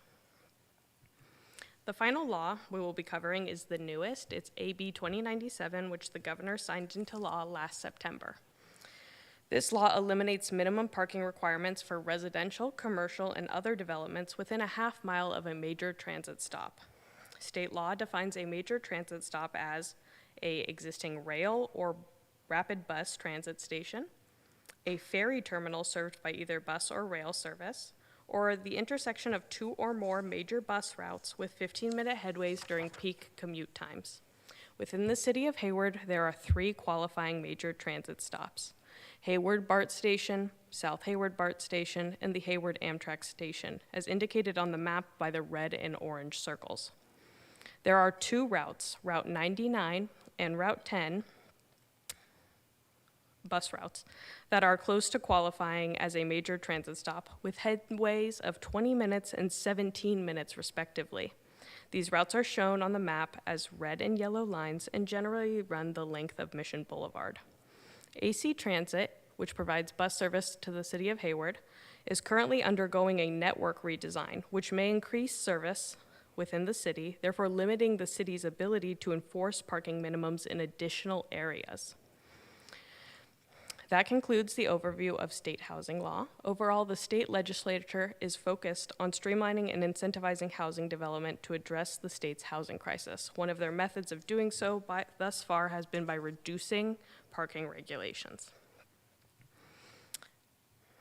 Alongside the state's regulations, the city has parking regulations outlined within Chapter 10, Article 2 of the Hayward Municipal Code, the Downtown Specific Plan, and the Mission Boulevard Form-Based Code. The applicable regulations are dependent on the proposed use and the location of the development. Generally, for new single-family dwellings, a minimum of 2 covered parking spaces are required.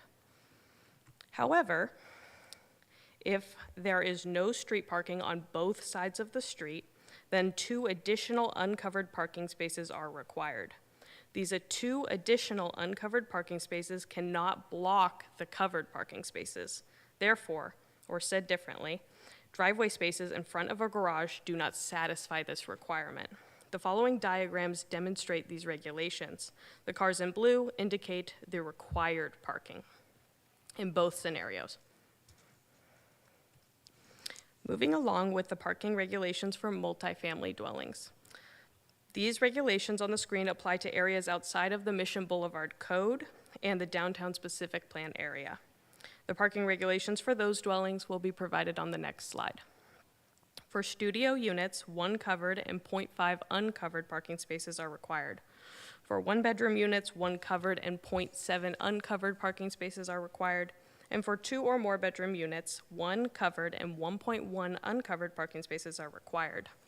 The Institute of Transportation Engineers Parking Generation Manual identifies parking rates for a variety of land uses. For the city's parking analysis, the most conservative land use context and weekday parking generations rates were used for comparison. These ITE manual rates are shown in the right column of the table. For all unit types, the ITE manual rates are lower than the city's current regulations. As previously noted, the parking regulations for residential developments within the Mission Boulevard Code area and the Downtown Specific Plan are different. Within the Downtown Specific Plan, a minimum of 1 parking space per dwelling unit is required. Within the Mission Boulevard Code area, there are no parking minimums. The support for this regulation during the last update of the Mission Boulevard Form-Based Code was based on the Hayward Infill Housing Report published by the Council of Infill Builders in 2019. The report recommended that the city adopt parking regulations that encourage market-driven supply and noted that lenders will not finance new projects without sufficient on-site parking. Since the adoption of this standard, developers within this area typically provide 1 parking space per dwelling unit, and no developers have provided no parking. The city's current parking regulations also identify opportunities for developers to reduce their minimum off-street or minimum parking requirements. While the majority of these credits apply to non-residential development, there are a couple credits that apply to residential development. These include opportunities for housings with seniors or persons with disabilities, developments that provide bicycle or motorcycle parking, developments that would like to provide tandem parking, and developments that would like to satisfy their parking requirement by allowing parking off-site. For all of these credits or opportunities, specific criteria and findings have to be made. This concludes the overview of our current parking regulations. I will send it back to Elizabeth to discuss the parking analysis methods, findings, and recommendations. Thank you, Taylor. So in conclusion, the parking analysis contains a series of 5 recommendations for how to improve residential parking in Hayward.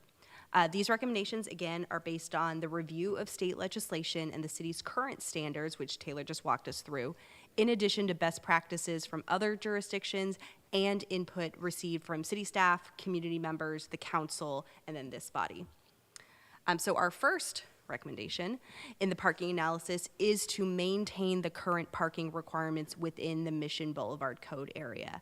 So this means not instituting parking minimums for new residential development in this area, and instead maintaining the current market-driven approach, which, as Taylor mentioned earlier, is typically resulting in about 1 parking space per unit.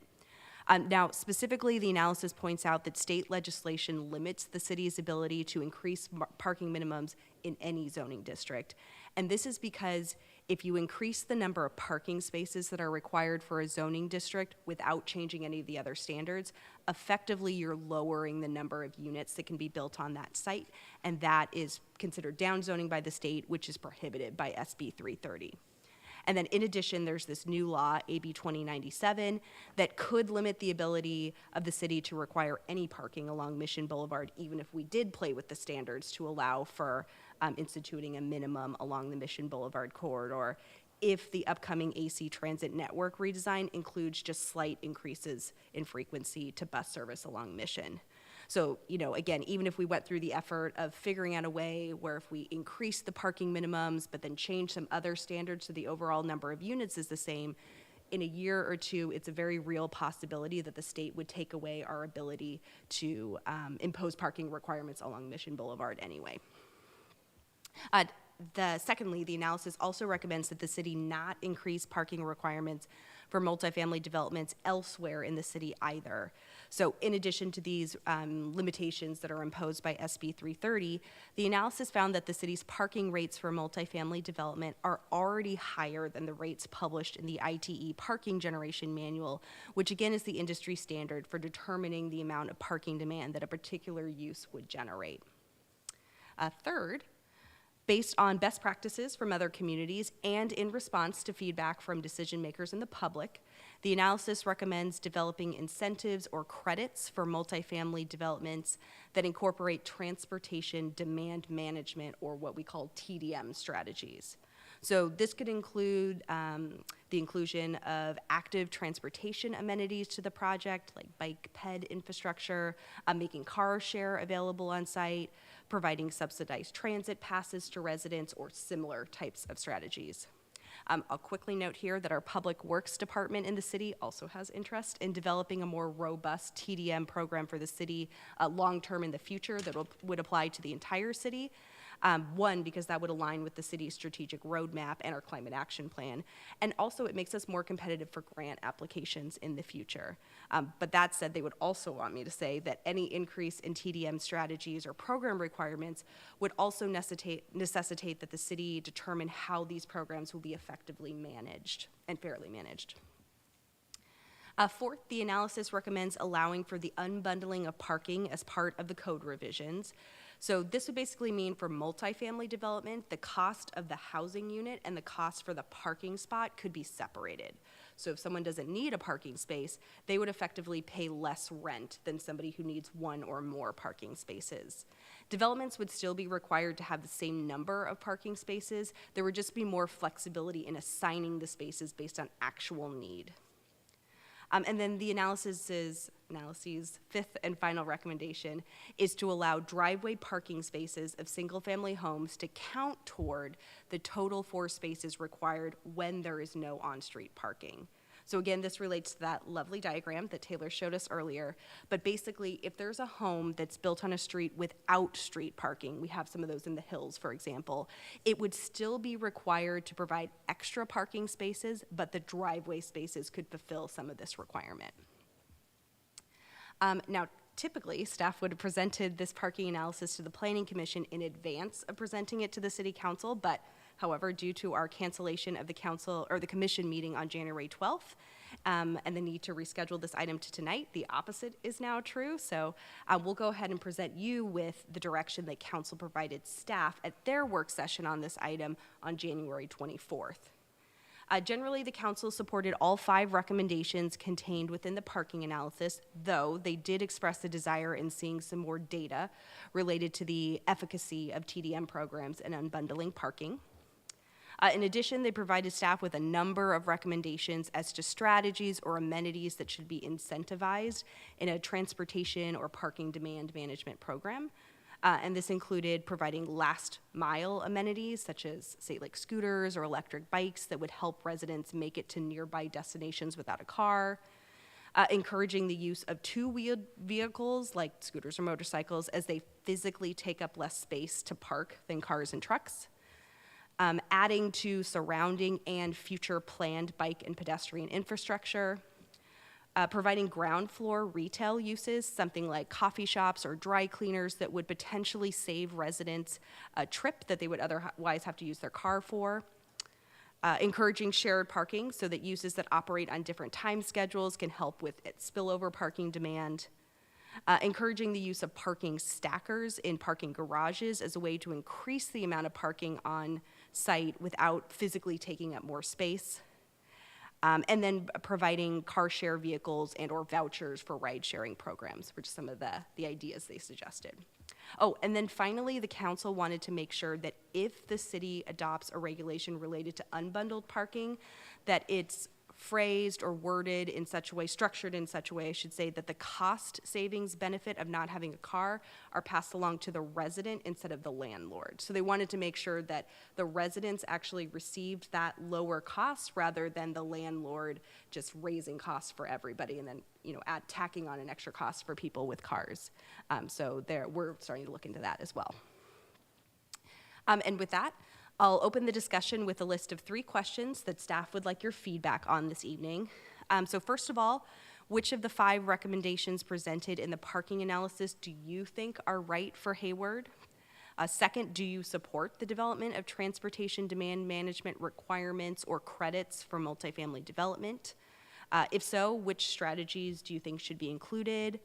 Are there any geographic areas of the city, such as, say, downtown along Mission Boulevard or around major transit stops, where TDM requirements should apply? Would you be supportive of differentiating TDM requirements or credits based on, say, project size? Maybe it's something we require for a larger project but not a smaller project. Or maybe it's something that we look at the level of affordability, affordable units on site to determine what their requirements are, or the tenure of the project. Is it a rental project versus an ownership project? And then finally, are there any other parking design related issues? So setbacks of parking lots or parking spaces, visibility of parking from the street, anything else besides kind of the number of parking spaces that we should be looking at and addressing as part of this project. I'll note quickly that we have our transportation consultant, Josh Pilichowski from DKS Associates, on hand remotely to help answer any of the commission's questions this evening. And with that, Vice Chair, I turn it back to you. Thank you both for that presentation. Appreciate it. Now it's time for commissioner questions. Do we have any commissioners who have questions? Well, I have some. Let me find them.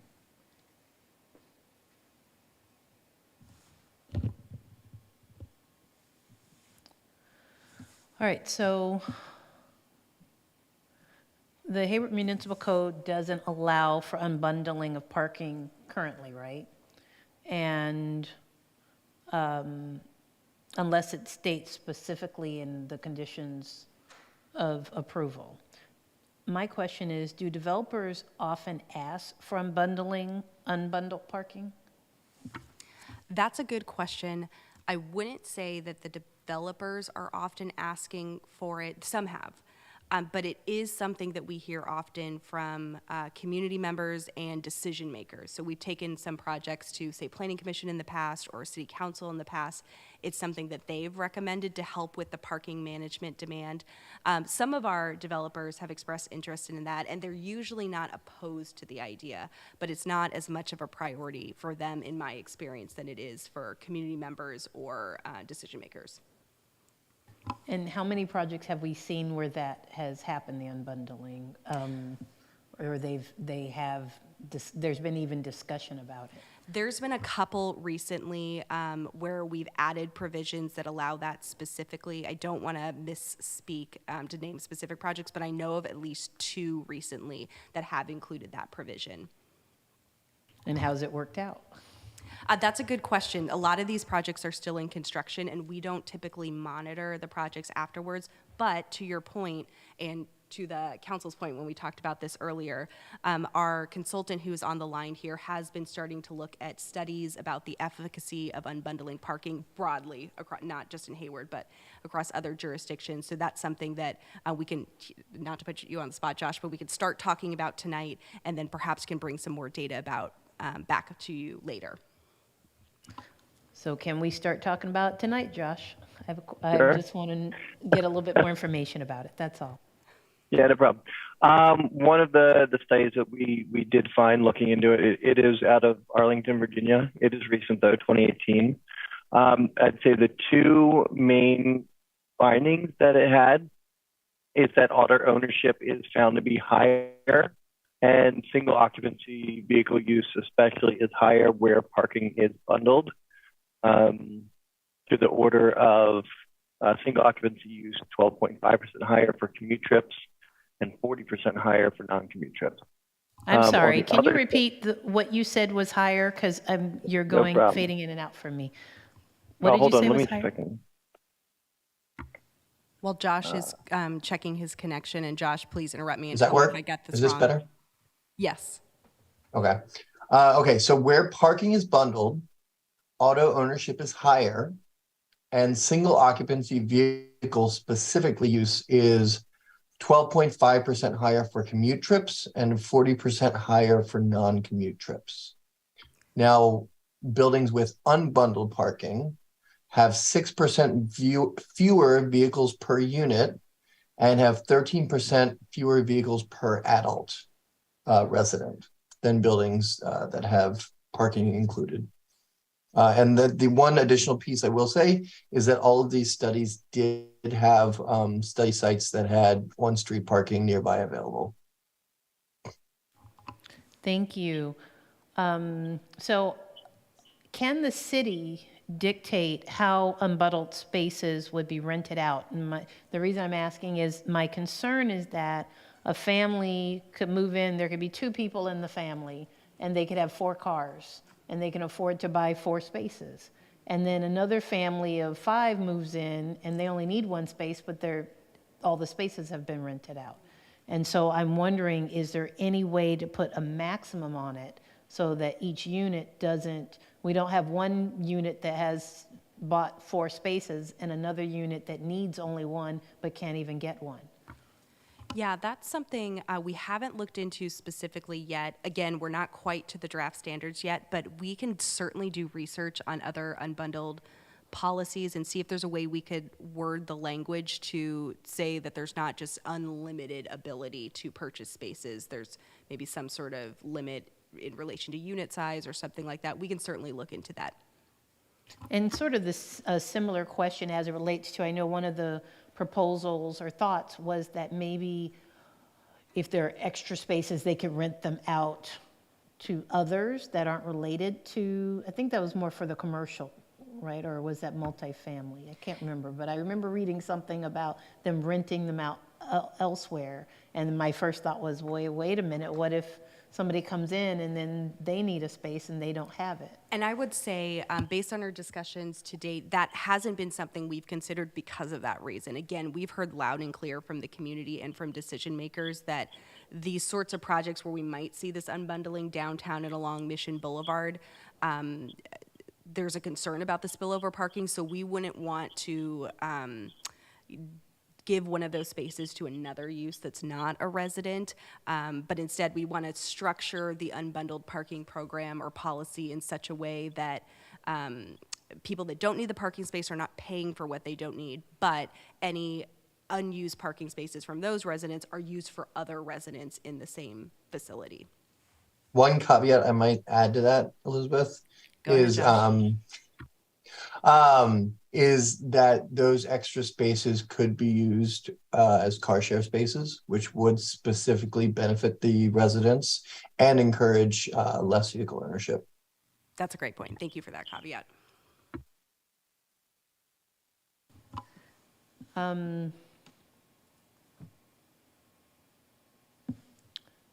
Sorry, just checking, make sure all my questions are answered. Oh, yes. So as to condition number 5, or proposed condition number 5, the regulation where the two spaces, uncovered spaces, can't be directly behind the two covered spaces for the single-family units, and we would like to change that, or staff is recommending changing that. My question is there a length requirement for those spaces? Because we talked about how some are very short. Yes. In our code right now, the requirement, and I'm looking at my code expert, Taylor, over here, I believe it's 20 feet Thank wide, you, code expert. or 20 feet long. So that would be the requirement, is that there would be a 20-foot long driveway, and assuming that that was constructed, which it's required to be, those driveway spaces could count for those 2 extra parking spaces. And for reference, like a standard parking lot length is 19, but in our driveways, it's 20 to make sure that the car does not overhang into the sidewalk or into the street. So there's an extra foot, and that way you can accommodate a vehicle comfortably in the driveway. Okay, so we don't have to worry about the super short driveways then. Great. Correct. We also heard that loud and clear from the community, no super short driveways. Okay. So those are all my questions. Thank you all for answering my questions. I really appreciate it. Commissioner Stevens. Thank you. I just want to follow up on the final point that you said. It said, are there any other parking design issues? I'm assuming somewhere in our documents we have basic good design about tuck under parking and not parking in the frontage of buildings and. Correct. We do. It differs from zoning district to zoning district, so there are a lot more standards, say like in the downtown code area and the Mission Boulevard code area, but there are also some that apply largely broadly across the city to our others. So yes, there are some. The design standards that we'll be taking back to this body in a month or so will address some of that, but we're just interested if there's any of those standards you want us to look at in particular.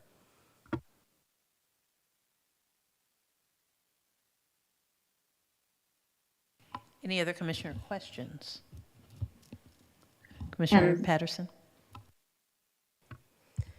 Thank you, and thank you for the presentation. So I have a take on the unbundling parking that's a little bit different, although I'm glad that it's definitely something that's up for discussion. My concern with it is actually for the families who will see it as a choice that they have to make, because they're low-income families who, if you're faced with the decision of pay this amount for rent or pay this amount for rent and parking, even if you have a car, you may make that choice. And so, again, I know that there's some talk about making sure that the owners or the developers pass that savings along, but is there any guarantee that the rent would actually be lower? I think of myself, honestly, when I was a young mother and the decisions I would have had to make. And so I'm very concerned of the impact that that would have on a part of the community that we really probably do not want to impact in this way.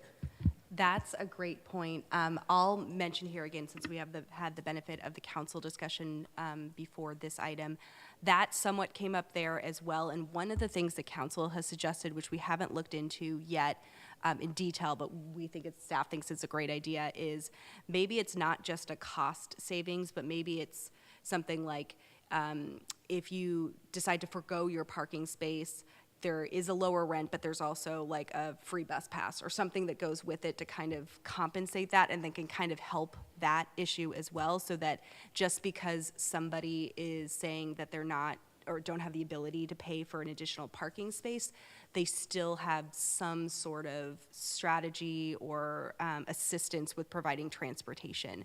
So I will say we haven't dug deeply into that yet, but that's certainly on our radar, and we'll look into different strategies when we come back with actual draft recommendations. Thank you. So, sorry, I have quite a few questions.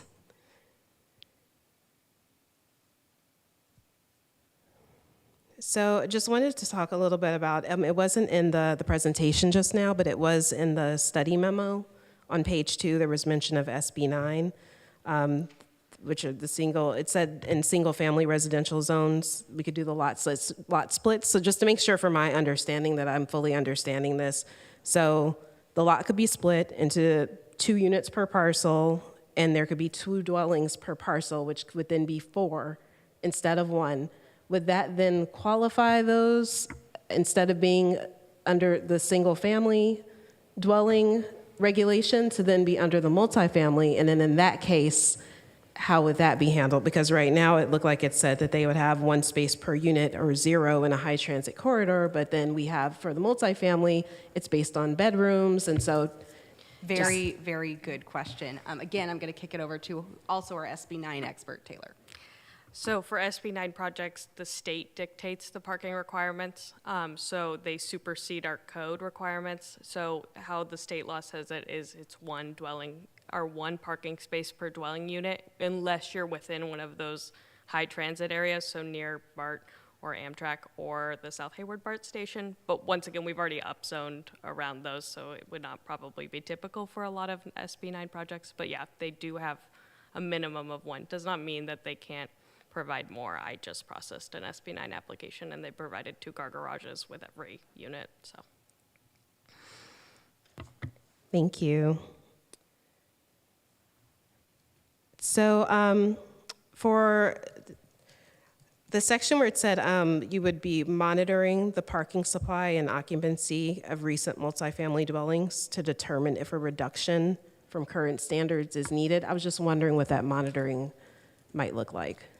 That's a good question, too. That is a recommendation from our transportation consultant, DKS. They said, you know, the overall recommendation is just to maintain the parking levels. However, since there is a discrepancy between the ITE rates and our rates, if we wanted to explore the option of lowering those parking standards further, they would recommend that we set up some sort of study, maybe hire a consultant or have our transportation division monitor the parking in some of our existing developments to see how it's going.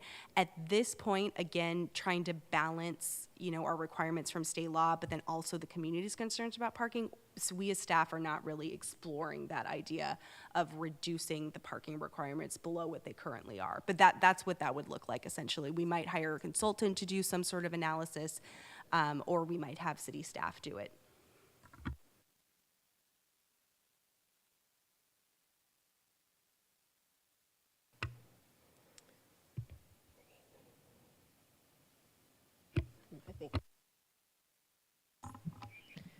Thank you. Do we have any commissioners online who would like to ask questions?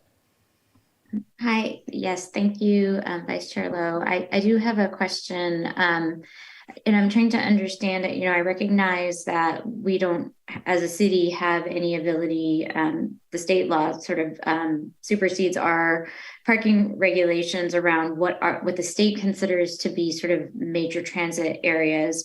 And that, you know, those are defined as areas where there's a 15-minute interval during peak hours. However, we have a lot of residents in Hayward who don't necessarily commute at peak hours, and then, of course, might want to travel outside of their home for reasons other than work at non-peak hours. And so from a kind of parking design standpoint or other types of last mile transportation design standpoint, you know, what are the options we're really exploring for, you know, a nurse who has to come home in the middle of the night or something like that and lives in an area that's defined as peak transit, maybe has recently moved into that location and doesn't have the ability to get parking? You know, what are their options so that they can sort of safely get home? That's also a great question.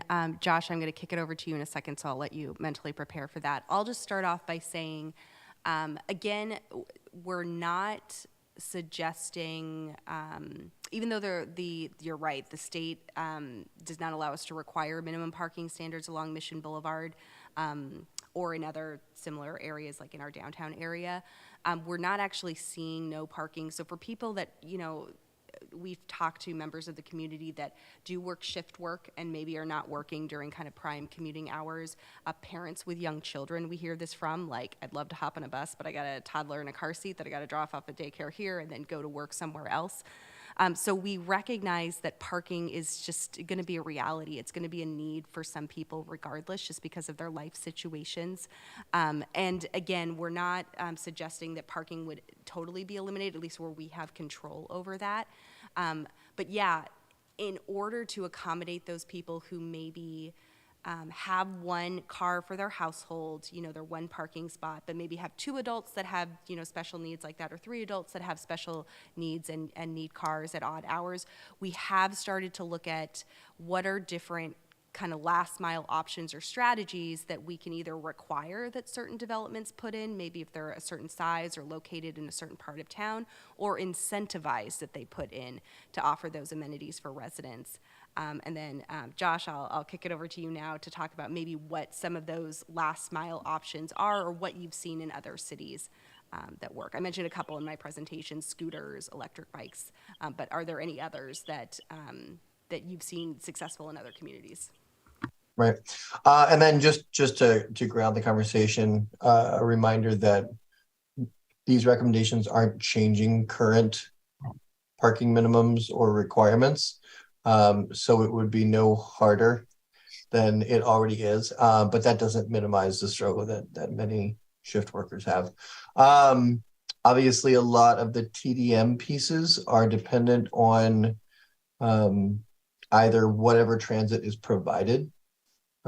So if BART runs, but then they have to wait, 30, 45 minutes for a bus to get to their destination, that's still a struggle, and I've been there. And things like bike share and scooter share. I mean, I wouldn't want to jump on a bike at 2 a.m. and bike home. Probably the most successful and thing we're starting to see places is either on-demand transit services, where especially at high demand locations like a BART station, there will be a push button which will trigger a call for an on-demand shuttle, which if it's fixed route or one that maybe is waiting at a certain place, it can go there and take someone door to door. That would be maybe one of the more ideal solutions. Other things are Uber subsidies. West Sacramento actually, I think, fully moved from their shuttle fleet to Uber subsidies. Or Lyft subsidies. I forget which specific TNC. So that's another solution, is just once again subsidizing or supporting access to alternative transportation options. That's really the best solutions for first, last mile for that sort of off-hour, off-peak solutions. Obviously, there's a daytime off-peak too, when maybe in the middle of the day. That's where bike shares, scooter shares, those things are a lot more reasonable. So there's more options during the day. That's really the bulk of the solutions. First mile, first, last miles generally covers a relatively small piece of the pie. But yeah, I would say ultimately the city working with AC Transit and any other transit or alternative transportation providers will be the best way forward. Thanks very much for those answers. I will say in some ways that the answers kind of reflect that. I think I'm raising a legitimate concern. And again, it's one that I know that at some level as a city, we don't have a lot of control over because state laws have mandated certain things. But I think it's important, and maybe this is a little bit bigger than parking regulations, and this is transportation regulations or transportation planning writ large. But I think since it's coming up right now, and it's possible that we may lose, even more ability to control parking, we sort of are a city that our mass transit locations are sort of at the most sparse end of what the state defines as a mass transit location. It's very different than trying to take, the frequency of transit options if you live in San Francisco, for example, kind of along the BART corridor, for example. And so while we do have these locations in the city that qualify as mass transit locations, it's a very different experience than other parts of the Bay Area or other parts of California that might be served by more frequent transit options. And so I don't know exactly what the solutions are. I appreciate that you guys are looking at some of the options, some comparative options, like you mentioned in West Sacramento. I guess that would just be one of my recommendations, is to really sort of seriously consider what the impact of some of these state laws are going to be, not just today, but in the future. And through the lens that we're not this, our mass transit locations are not the same as other cities' mass transit locations. And I think it's really important that we recognize that and recognize the impact that has on people and our residents. Also we have a broader variety of types of jobs and economic status in the city, and I think that's a strength of our city, but we have to recognize that also creates different needs. And I just want to make sure that goes into sort of the planning of the next stages. Thank you. Any other commissioner questions? Just a comment. Okay. Just a comment in one of the strategies, the TDM strategies, is that staff might want to consider including points for the wayfinding or the communication tools. I think it's helpful, particularly in multifamily units, that you have signage and marked sidewalks and of the various options and directions and flat screens and things like that of when the next AC Transit bus is coming or when your car share is coming or whatever. Do we have any public comments at this time? Chair Lowe, we have 0 attendees. Thank you. Any planning commissioner comments at this point? Commissioner Stevens. Thank you, Chair. So I guess the first comment is I'd really encourage us to take a look at some of the items we have in terms of design for downtown parking, and I think it would be really important to apply those to other districts. I think that they're really smart, and I think it's really good design. The other thing that sort of makes me feel very uncomfortable is I hear the word TDM and I hear the word unbundling, but the actual practice of that is not so easy. And I hear that staff and city are going to be doing observing this and studying this. It's like, well, who's paying for that? How I mean, it's easy to say, and it seems like it's an easy accommodation, but I think it's a lot more difficult in practice. And I mean, obviously, if density comes and the downtown core is filled, then there'll be an economic incentive to have different types of mass transit, and it'll work. But there's a time that it's going to take to get there. And I just don't see who's going to pay to do all these studies. And that makes me very, very nervous. Thank you. And to follow up on what you said, can you give us a little bit more details about the designs that are in the downtown parking that you like and recommend? Yes, so I think, consistent with, good urban design, we don't have surface parking lots. Our parking lots are typically under building or covered. Parking lots don't front major streets. They're behind buildings. I think the downtown specific plan actually provides good guidance for this, and those would be used in other zoning districts throughout the city. Thank you so much. That was just for my own edification. Appreciate it. Anyone else have any comments? We have Commissioner Bonilla Jr. Go ahead. Thank you, Commissioner Lowe.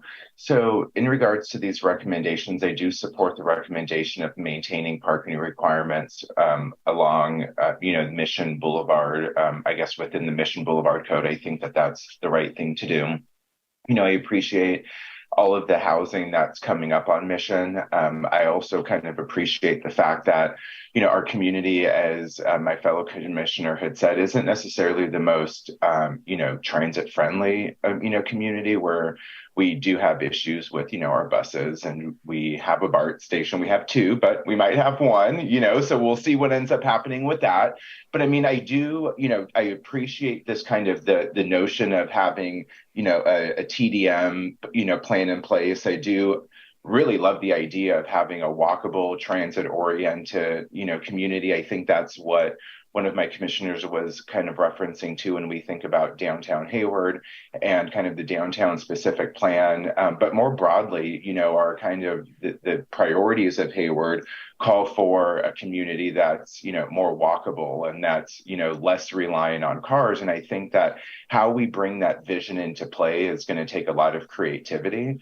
So when I think about unbundling parking, although, I've been a part of a lot of conversations where I think that's a wise idea, I also appreciate kind of how hard that's going to be to enforce. And I also appreciate the comments around, overbuying parking if you have the financial means to be able to do it. I mean, some people will move into Hayward, and if they need to buy the parking, they're not going to be restricted. And that could, leave a burden for those that may not, be able to afford it. So, but I also do appreciate, if there is a significant financial incentive for people to get out of their cars, hopefully we'll see, like, the rent will go down by like $500 or something significant, in such a way that maybe folks would have access to these residents that they otherwise wouldn't have access to because they're not required to pay for parking that they may or may not be using. As it relates to not increasing the parking requirements for multifamily developments outside of Mission Boulevard and the downtown specific area, I support that as well. I do, appreciate the recommendations around the TDM and the strategies for that. I also, do want us to be a little bit more pragmatic on what those last mile solutions are going to be in Hayward, because, I live, less than a mile away from South Hayward BART, and my neighbors don't even feel comfortable walking to BART, let alone biking to BART, let alone, even going to BART. So I do really think that we need to be very pragmatic about how all of this works and how this aligns with us having a safer city as well. If we have a city that's more well lit, if we have complete streets, if we have sidewalks, maybe, maybe we will encourage people to get out of cars. So I appreciate kind of the interplay with what we're talking about tonight and kind of the bigger, plans that we have across the city. Like I said, I think the unbundling parking is a great concept. In practicality, I would like to kind of just understand how exactly that's going to be enforced and, done.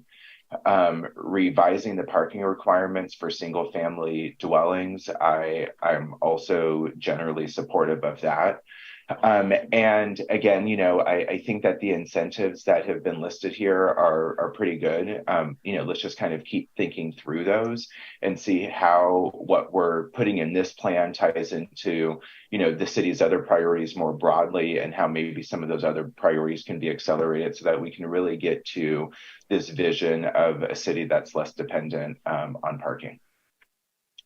So with that, that's my feedback related to tonight's item. Thank you. Thank you. I also want to say that I really like the idea of having those 2 spaces count behind for the single family resident. That just seems so commonsensical to me.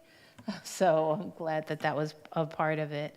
I do think that as it relates to the unbundling, it sounds like we still have a lot more to unbundle as it relates to that. So sorry, I'll be here all week. Tip your wait staff. But I really appreciated Commissioner Patterson's comments. I actually hadn't thought of that, so thank you for bringing that up. But I love the creativity and the fact that you guys are really thinking outside of the box, and no reason why Hayward can't be at the forefront of this issue. So great job to staff. Any other comments? All right. So I'm going to close that work session. and move on to commission reports. Do we have any commission reports? Stepping in for Planning Manager Lakirko tonight. Nothing special to report on our end. I'll just give you a heads up that our next meeting on the 23rd, I believe, 2 weeks from tonight, we'll have 2 items. One is the general plan annual report. Those of you that have been on the commission a while have seen this many times, but for those of you that are newer or from members of the community that might be tuning in later, the general plan is our large overarching land use and development guide for the city. It looks at about 20 years, ours to 2040, and there are a number of implementation programs in it that say, okay, here's this vision in the general plan, here are the programs that we're going to do to achieve that vision. So every year, the state mandates that we provide an update to the state and then also to our decision makers to say how we're doing on those programs. So our talented staff will be bringing you an update on that so you can see which programs we've completely finished, which are in progress, and then which are still on our to-do list between now and 2040. So that'll be one item. And then Taylor will actually be back next meeting to bring a tentative map application along Mission Boulevard, I believe. Yes. So those are the only 2 items, and there's no other updates at this time. Thank you very much. It says oral report on planning and zoning matters. And I apologize. That was kind of my oral report on what is happening next week. As you'll forgive me, I'm a newbie at helping to help in the meeting. Okay, commissioner announcements and referrals. I just want to make a really quick statement that we had the unfortunate news that Supervisor Valle passed away yesterday, and I just want to publicly say that he was instrumental in just making our community better, and I'm very grateful for his service to Alameda County, and it's just a very sad time. So I just want to say that. Do any other commissioners have any other announcements or referrals? Just that maybe to your point, maybe we can close in kind of remembrance and appreciation for what Supervisor Bry brought to our county and in particular to our district. Absolutely.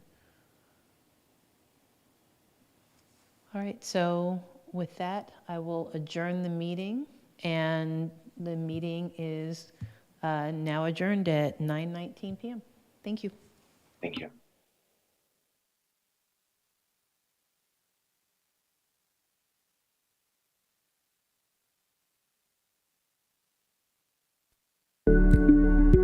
Recording stopped.